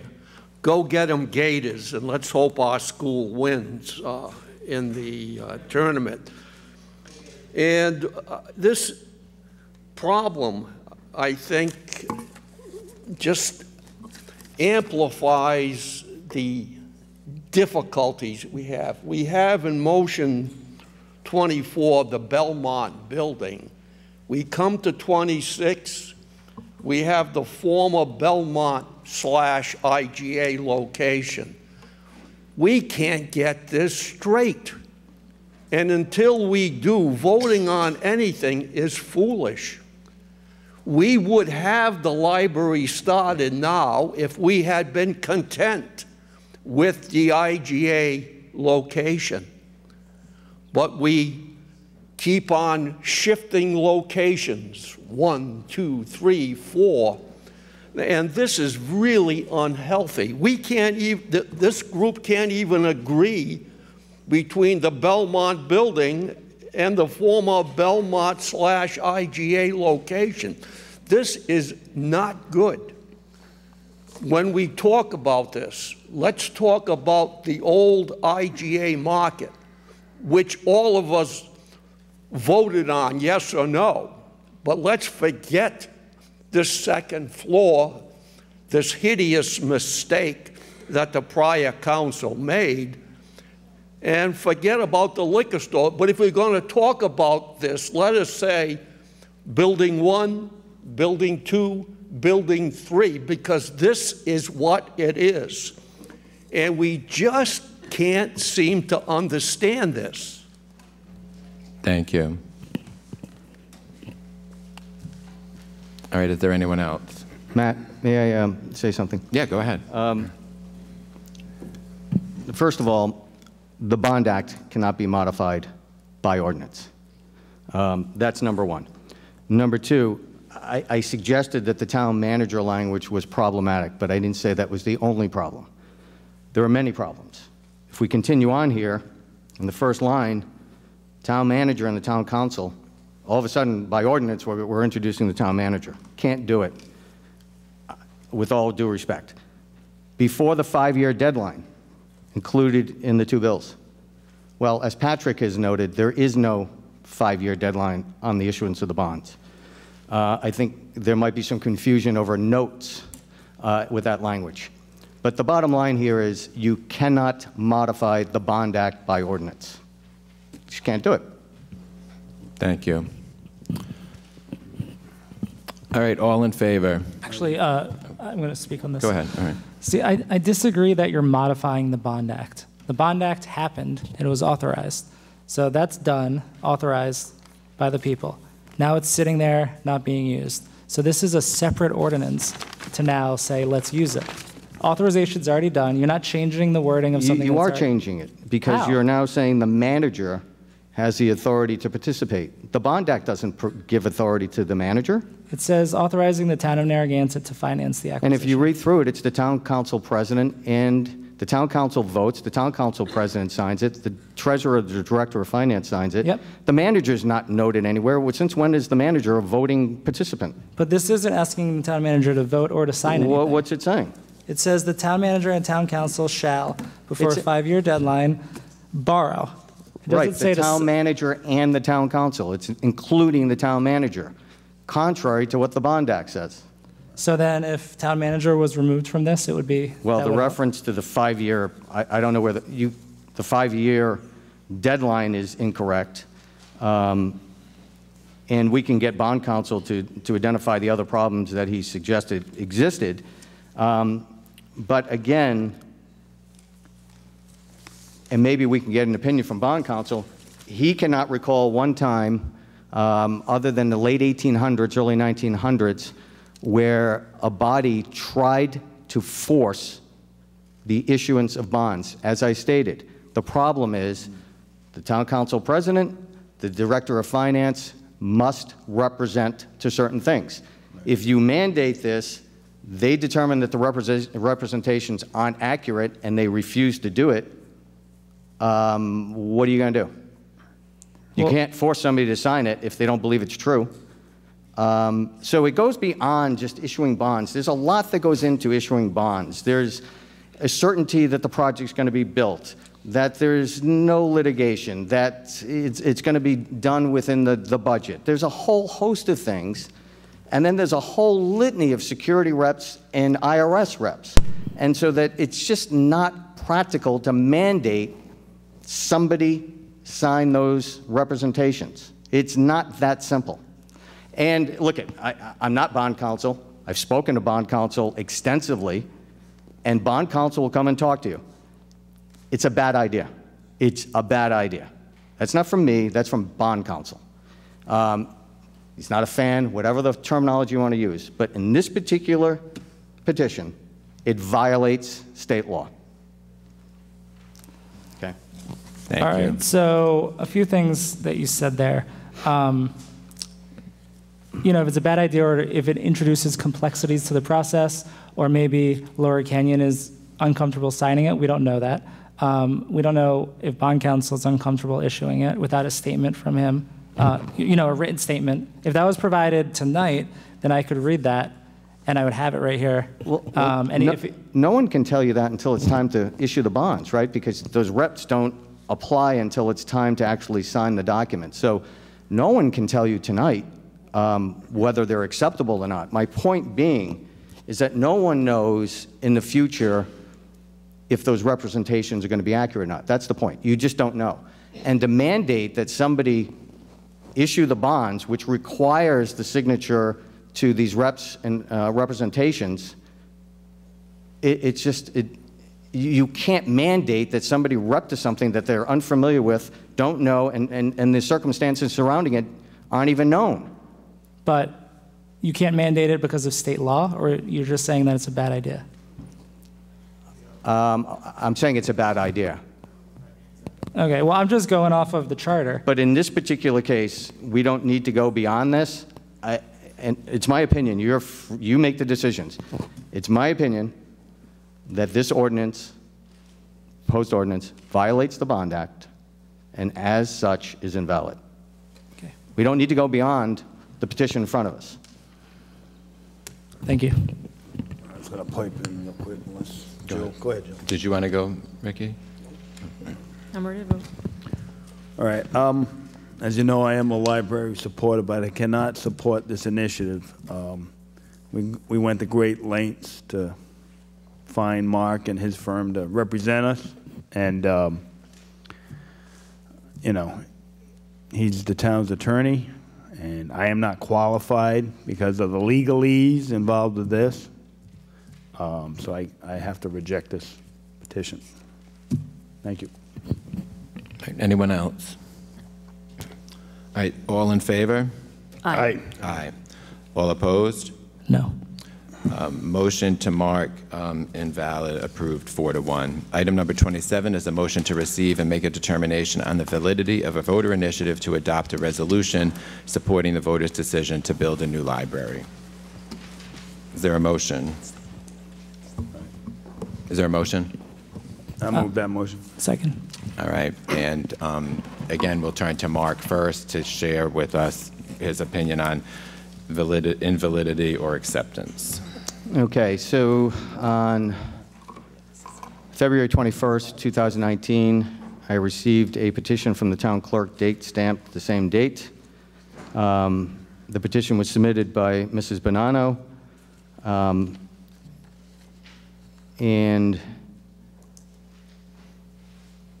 Mrs. Bonanno submitted a resolution. The resolution states that notwithstanding any ordinance, resolution, motion, action to the contrary, including but not limited to the motion to offer for sale made in accordance with Agenda Item 12 on the January 22nd, 2019 Town Council agenda, the real property located at, and it goes on to describe in detail the land that was purchased from Gilbane, shall not be offered for sale, sold, leased, or its ownership transferred in any way unless such real estate transaction is either approved by the initiative process or it is for the relocation of the Mary Lucian's Library to this site. So the resolution seeks to override any existing ordinance, action taken, or any item in the properly in the charter. The town council has the authority in the charter to sell town property. They properly exercise their authority to offer for sale the Belmont building, the IJ building, whatever Richard wants to call it tonight. This seeks to undo decisions made by the town council. Now, I agree with my brother who earlier stated that the process permits voters to enact or rescind town laws, regulations, ordinances, and resolutions. This seeks to undo a decision. As I said, when Mr. Hames submitted his modification to the ordinance to prevent the town council from selling town property without a referendum by the voters, I think that's something that would be proper had it been drafted proper. But to now undo decisions that were properly made with the authority of the charter, I don't even think it reaches the point where it's entitled to a vote on valid or invalid. I mean, just play out the scenarios in your head. If this was brought after the purchase of the building and somebody wanted to undo the purchase, how would you do that? If somebody didn't like the town engineer that was hired, are they going to bring a petition to undo the decision to hire the town engineer? It's just, in my opinion, not what Chapter 4 is all about. You can provide legislation. You cannot undo decisions made within the authority as set forth in the charter, in my opinion. And I think this is completely inappropriate. And you can play this all day long with scenarios. Every decision, if this is allowed to move forward, that every decision that the town council makes can be undone. And there are certain things you can't undo. I mean, enter into a contract and try to undo it. Hire somebody and then try to undo it. Agree to a union contract, try to undo it. This is not what this was intended to be. This is not legislation. They're trying to undo an executive decision that was properly executed. Thank you. All right. If anyone from the council before? All right, Mr. Jurzik. Thank you, Mr. Council President. I'm going to go a little backwards in response to what the solicitor just said. What's interesting about his comments is he mentioned, are you going to violate a CBA? Are you going to violate an existing contract? Well, what's interesting about that is there's a thing called the Contracts Clause. It's in the Constitution. There's a thing called violating CBAs. There's case law and there's state statutes against it. And this is the real point. The council, when hearing a proposed voter initiative petition, the sole job of the council is to figure out, is it by a registered voter? Check. Is it an ordinance or a resolution that enacts or rescinds a law? Check. Does it violate state or federal law, a constitution, state or federal, or existing case law?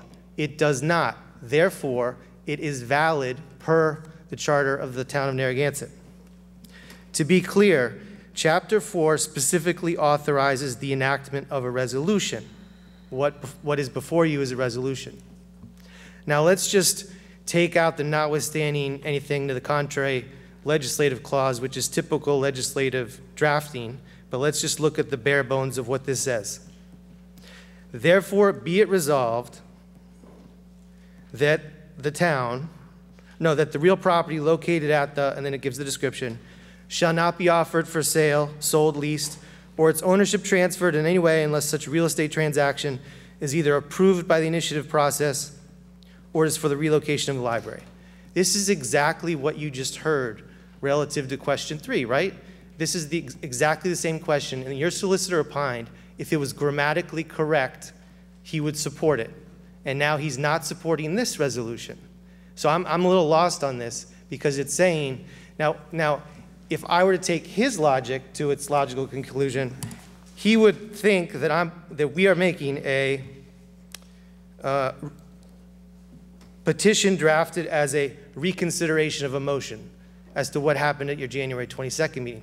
That's not what's before you. What's before you is the enactment of a resolution restricting the sale of a property absent approval of the voters. Is the property under contract? No, I don't believe so. So that doesn't violate the contracts clause. Is there any other restriction under state law that would prevent this council's legislative powers from being enacted to prevent the sale of this building? If there's not, it's legally valid, and the council has an obligation to the people to put it, mark it valid, send it to the clerk, and see if 850 people will sign it and put it on the ballot next November. For that reason, we ask the council mark this as accepted, as it is legal, and there's no state law to the contrary. Thank you. Thank you. Matt, may I respond to that? Of course. The big difference between Mr. Hames' petition and this one is Mr. Hames seeks to revise an ordinance that would change the way change the council's authority going forward. This seeks to undo a decision that was made in conformance with the authority given to the town council by the charter. There is a big difference between legislation, which Mr. Hames purported to introduce, to change the town's authority, and as such, you would be bound by that limitation. Again, this is to provide for legislative checks and balances. This is to be legislative proposals for consideration by the town. This is trying to undo a decision that was properly made. They may not like it, but it was properly made. So there's a big difference between changing an ordinance and the authority going forward and trying to undo a decision that was made in conformance with the charter and the ordinances in place. It's a big difference. May I respond quickly? Thank you. Quickly, yes. Go ahead. There is a difference between a motion to offer for sale and a sale. It's two different, entirely different propositions. This council, in January 22nd, made a motion to offer for sale. This resolution, if enacted, as this council could tonight or any other night, would say that the sale has regulations. It's two different decisions. This resolution is not touching that decision. It is an enactment of a resolution speaking to the terms under which that sale can happen. Two separate transactions. Our resolutions at the town council level, we often have resolutions and we have motions. Our motions are things in which we take action. The resolutions tend to be statements of policy or opinion. For example, we have resolutions about supporting the Girl Scouts and other civic groups. We've had resolutions regarding legislation at the State House that we have an opinion on. So this and item number 24, which I didn't say at the time, item 24 and item 27, they purport to be resolutions, but they're kind of just using, first of all, that's an opinion. The resolutions are statements of opinion, but they're really using the word resolution. They're dressing up basically a motion to undo a motion of the town council. And then secondly, I do go back to the Bond Act. It is not a motion, it's not an act mandating borrowing. It's an act authorizing borrowing. That's the words of the State Act. And then we make the decision as a town council with all the things that are in front of us if we're going to borrow the money for that particular project, and we don't have to borrow all of it. Is there anything else from the council? And then we'll go to the public. So this is a motion, this has nothing to do with the Bond Act, right? This is just about selling the building. So we'll just focus on that. Part of the charter says that the right of the voter initiative and referendum shall provide the electorate with all the legislative powers now vested in the council by this charter. So all the powers that the council have, the voters have as well. So Mark, can you tell us that the voters, through a resolution, are unable to petition for a binding resolution? Just in general, not this, but just in general. As you stated, I believe the chapter, Petitions and Initiatives, gives the voters the right to legislate. This is not legislation. Win Hames's attempt to modify the ordinance was legislation. This is targeting a direct decision that was made pursuant to the authority given the town council members. So I opined that this is not legislation and therefore not proper. So it's not legislation because it's about a specific motion? That's why? It's trying to undo a specific decision which the town council had the authority to make. As opposed to Wynn's, which had wanted to legislate in such a way that limited the town council's authority to sell property without a referendum. That's proper. It's legislation. It would govern decisions going forward. Here, this is not legislation. This is trying to unwind a decision that was made properly.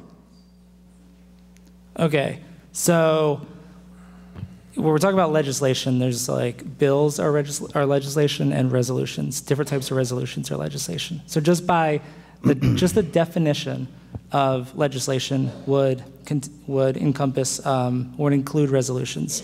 And the purpose of legislation is, based on my research, to regulate, to authorize, to outlaw, to provide funds, to sanction, to grant, to declare, or to restrict. So all of those functions are part of legislation, and a resolution is legislation.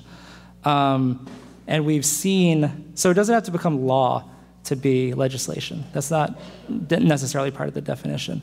So there's different types of resolutions, like an annual budget can be brought forth as a resolution, or appropriation of funds, or a declaration of war could be done as a resolution. So that's just a singular thing. It's not necessarily a law. So I don't really understand how you're defining what is legislative and what is not, because I'm going through all these examples of things that are considered legislation, at least based on my Google searches. So, I have no training in this that you do, so I respect your opinion. Jesse, you're focused on the terminology. I really don't care if you call it a resolution or an ordinance. I look at the intent of that chapter, and the intent of that chapter is to provide the residents with the ability to provide checks and balances and legislate, not unwind decisions that were properly made. That, in my definition, whatever you label it, is not legislation. So I guess we can differ on what the intent of the chapter is. In my opinion, legislation does not mean unwinding decisions you don't like, even though they were done within the authority given to the town council. But right in the first sentence, it says, permit the voters to enact or rescind town laws, regulations, ordinances, or resolutions. So a resolution is a decision by the council. It says right here that it could be rescinded. I don't think that was a resolution. But, so you're saying that you can only rescind laws, regulations, ordinances, and resolutions? It's a decision, correct? I don't know how else I can state it. It's my opinion that it would be very bad precedent to interpret it to mean that if you don't like a decision that was properly made, you can unwind it. Now, there are other laws that would hamper some of that.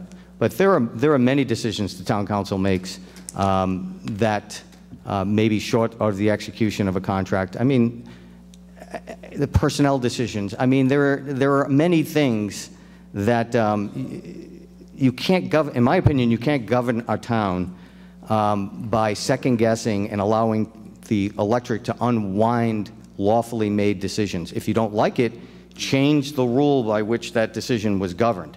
Again, Win Hames, perfect example. You don't like the town council making decisions to sell property, then amend the ordinance. But I think targeting certain decisions is just wrong, in my opinion. That wasn't my opinion of that chapter and that charter is legislative in nature, not unwinding specific decisions that were lawfully made. That's just my interpretation. I mean, yeah, I mean, I guess I see it as the whole purpose of the right to petition is to give the people that power to do that. And I guess that's kind of, you know, the difference in our interpretation of it. So. Okay. Can I go ahead? Patrick's gonna go. Yeah. Boy, I bet his mother's proud of this guy, huh? Jeez, you hear that all? Jeez. Again, we hired our town solicitor. I'm going to go with him, with his decision. I cannot support this. But do you really think we're going to find a buyer that's going to sit here and wait for a vote from this council to sell the building with 250 people? I seriously doubt that day is going to come. And then what business is going to buy a building that was used for a library and then try to open up business? So I don't think the planets are in line for that one. So I will agree with our town solicitor. Thank you. Yes.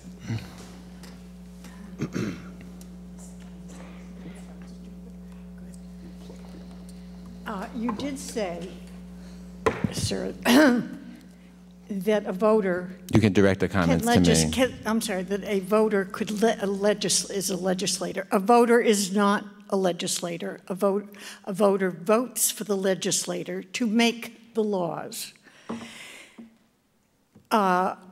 This is not a court of law. This is not a Senate. This is not the House.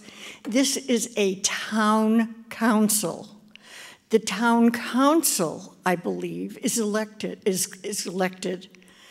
to represent the will, once again, the will of the voters. I don't see why voter initiative would be unlawful or, in this case, out of place.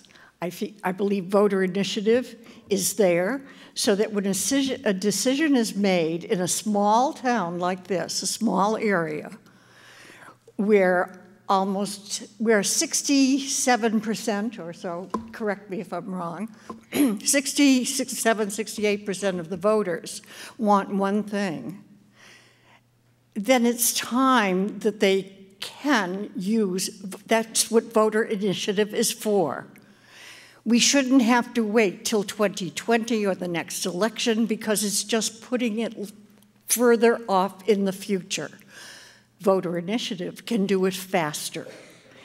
Unless one of you good people can see how important it is to represent your community, I think voter initiative should be something that we could all use. That's all.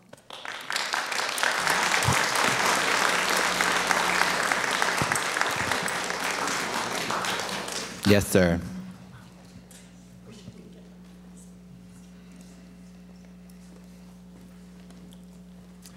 Dave Rudy, 125 Caswell.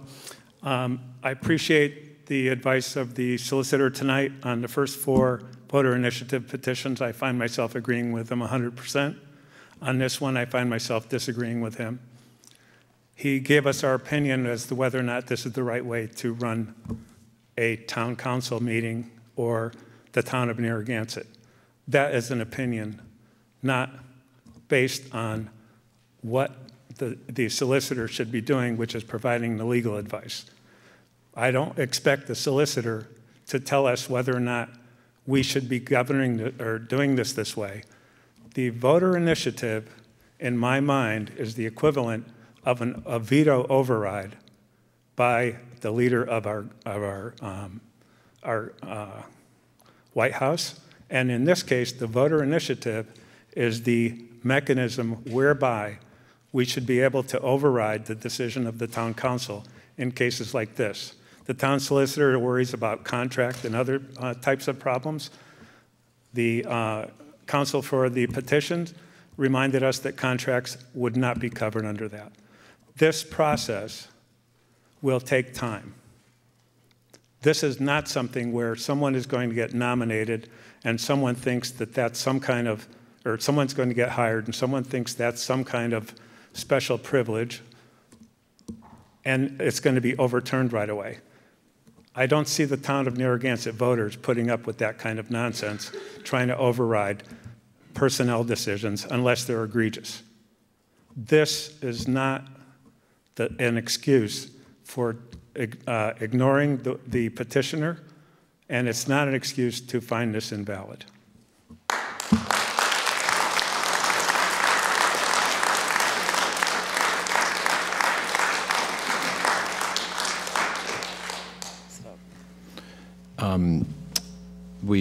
The charter clearly states that the initiative process, there can be an enactment or an amendment of a resolution, regulation, ordinance, or law.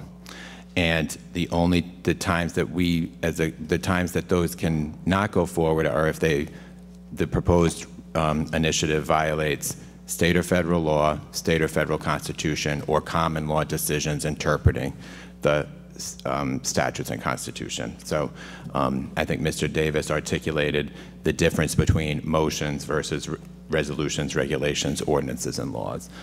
Is there anyone else? All right, all in favor? Aye. Aye. Aye. All opposed? No. Motion to mark as invalid approved 4-1. All right, our next item is open forum.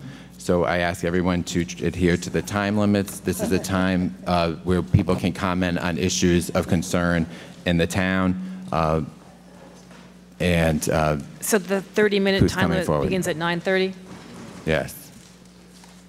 Richard.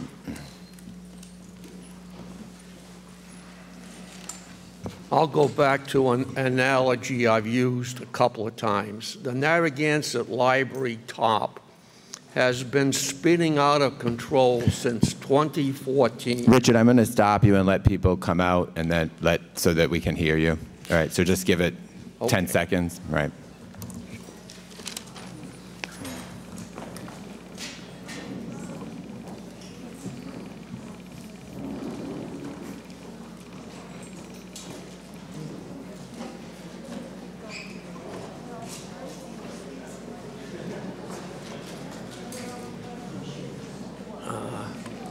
They never would have done that in my class. They never would have done that. Times have changed.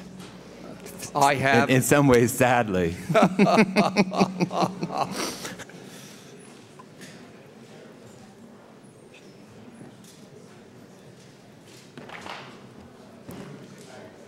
Okay. Everyone can file out so Richard can be heard. Thank you. Yeah, the Narragansett Library top has been spinning out of control since 2014 at an ever-increasing speed and an ever-increasing size.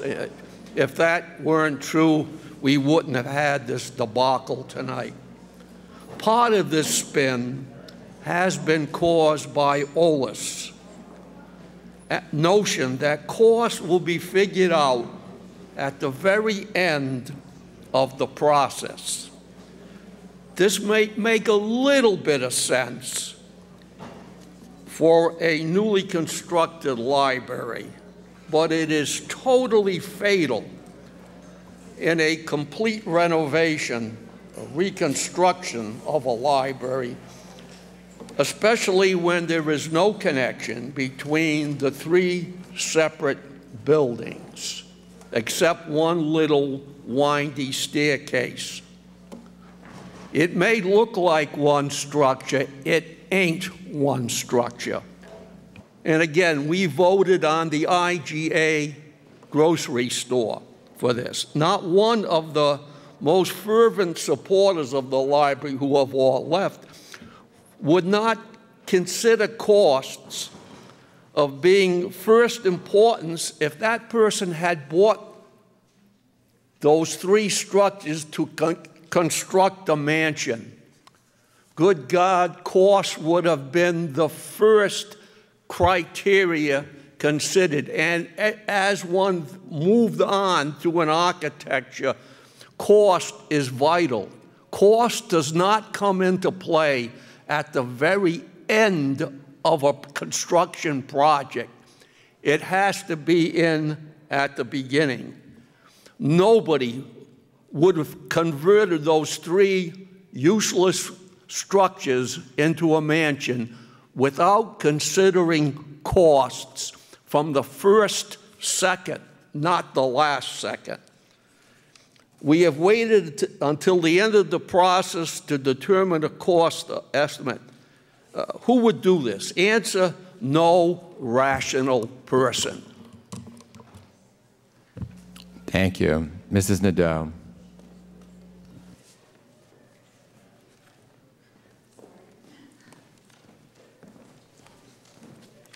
Mary Nadeau, 10 2nd Street, Narragansett, Rhode Island.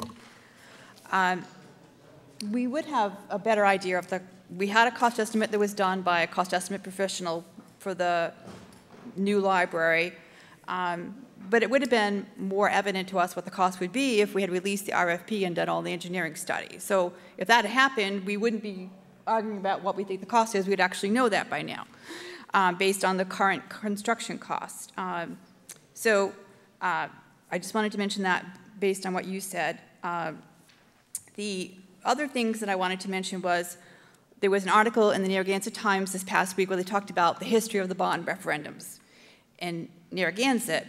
And all the bonds that have been approved in Narragansett have been started or finished, all except the bond for the library, which was obviously 67.9% approved by the town. So we wouldn't have to have all these initiatives going on if we had gone by the will of the people. And that's the thing I think is so sad that's dividing the town. The town voters voted for this overwhelmingly, and we still aren't doing anything with that. So I was very surprised earlier when Jill said, you know, we are a democracy, we have a democratic process, but we don't listen to our voters who voted for the bonds. And so it's really sad. I didn't grow up in Narragansett, I grew up in Rhode Island, but I'm not used to this undemocratic process, and it's very sad to see the town so split on this. Thank you. Thank you. Yes.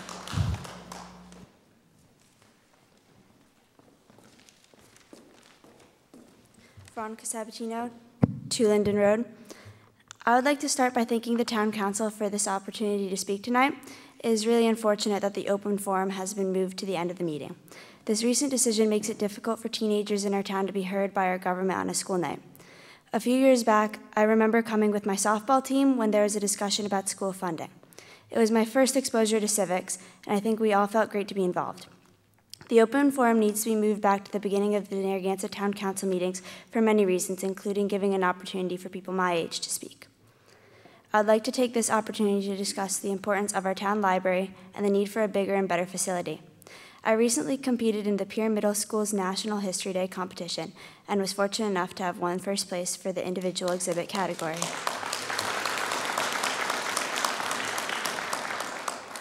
Our town library played a large role in my research, supplementing the school library's resources with a large collection of reference materials.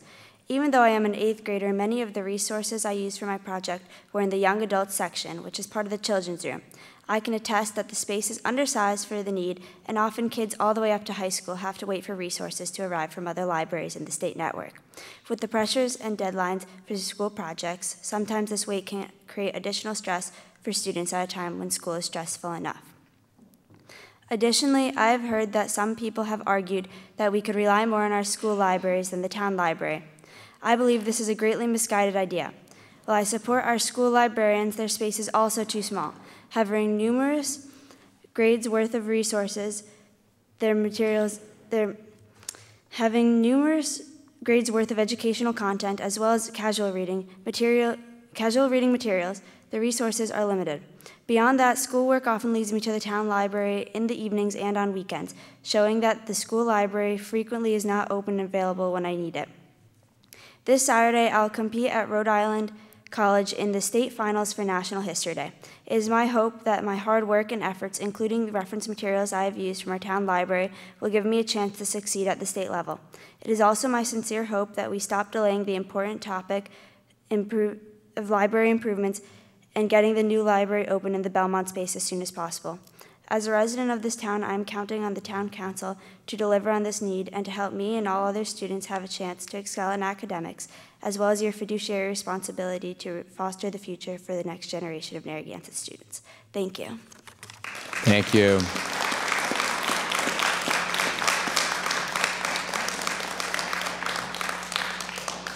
Stanley.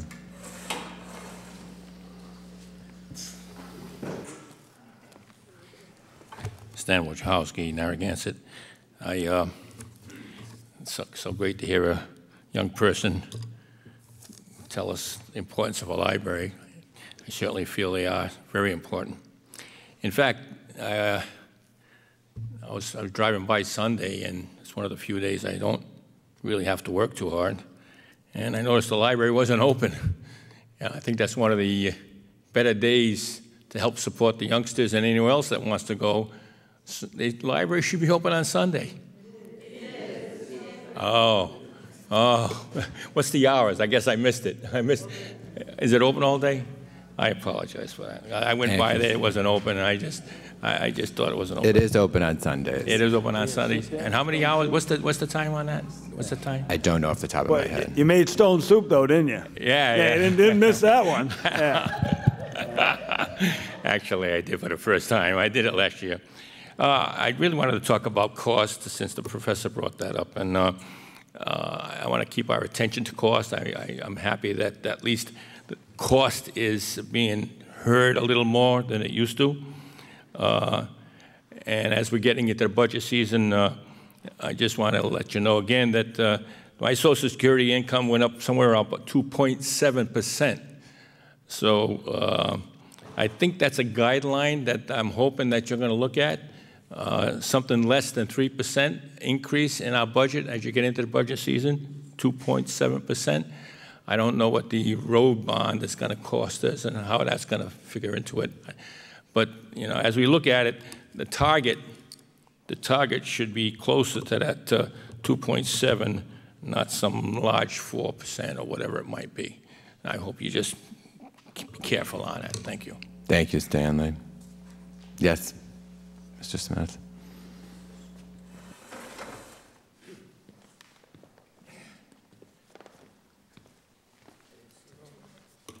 David Smith, 24 Castle Road, Narragansett. The library will be open on Sunday, March 31st, starting at noontime. And I encourage you to attend the third and final presentation of the 2019 On Petaquamsket series. And this is the Winter Speaker Series, and we will have Jane Hennety, who is the director of the Historic New England Properties at Casey Farm and Watson Farm on Jamestown. This is the third. In January, we heard plans for Canachet Farm, and on February presentation, we had a wonderful talk on Shadow Farm in Wakefield, and now we're going to polish it off with a third historic farm in South County. This is a wonderful series. This is the 8th season. However, I would recommend that you register at the library website because space is limited and we have an overflow crowd the last time. So you can register at narlib.org or onpetaquamsket.org. And I hope to see you on Sunday, March 31st, when the library will be open. Thank you. Thank you. Is there anyone else? Jeff. Jeff Dentler, Village of Point Judith. For a moment, I thought I was in the wrong place. It certainly sounded like lawyers at a divorce court. And who would have thought, and I'm going to talk about the 4 unrelated ordinance, that would be a breath of fresh air for this council. While participating in the Narragansett Citizens Police Academy, one of the guest speakers was our local magistrate. The local magistrate walked us through his review of the 4 unrelated ordinance and his review of the brief by the ACLU and our town solicitor at the time. He made 3 observations. First, the magistrate stated that he has no authority to overrule a decision by a superior court or a court above his level. Second, after reading the brief offered by our town solicitor, he found no discernible comment that would change the ordinance to where it could be adapted for 4 unrelated. More concerning, the third point he made, he stated that the ordinance now stands, has clauses, if remain undressed, will delete the entire purpose of 4 unrelated in the ordinance. The clauses state an employee may live on the premises as well. Thus, one person could be paid $1 and that person parks the cars. Another person could be paid $1 and that person could be doing the dishes, et cetera, et cetera. That point is further accentuated on page 22 of his review, and he states on page 22 of that review, the court feels obliged to further comment about the provision section 2.2, the exemption of live-in servants and employees from the restrictions of an unrelated persons living in that dwelling. He further states section 2.2 does not define servants or employees. Therefore, there is a potential for unrelated individuals living together beyond 4 persons in a household to be claimed as servants or employees.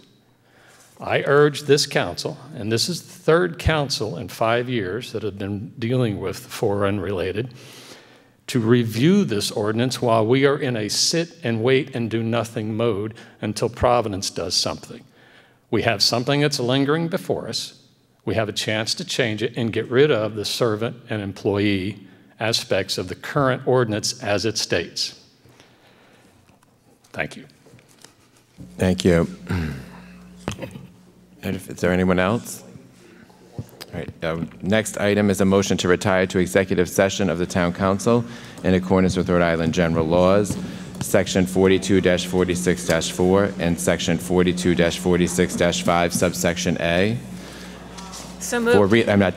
Real estate acquisition or lease of real property for public purposes or of the disposition of publicly held property in accordance with Rhode Island General Laws, Section 42-46-5, subsection A5, and litigation in accordance with Rhode Island General Laws, Section 42-46-5, subsection A2.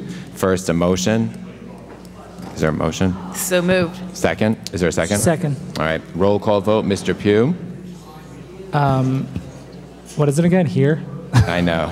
Roll call vote just to go into executive session. Jesse Pugh, aye. Patrick Murray, aye. Matt Mannix, aye. Jill Lawler, aye. Richard Lima, aye. All right. Thank you, everyone. Have a good night.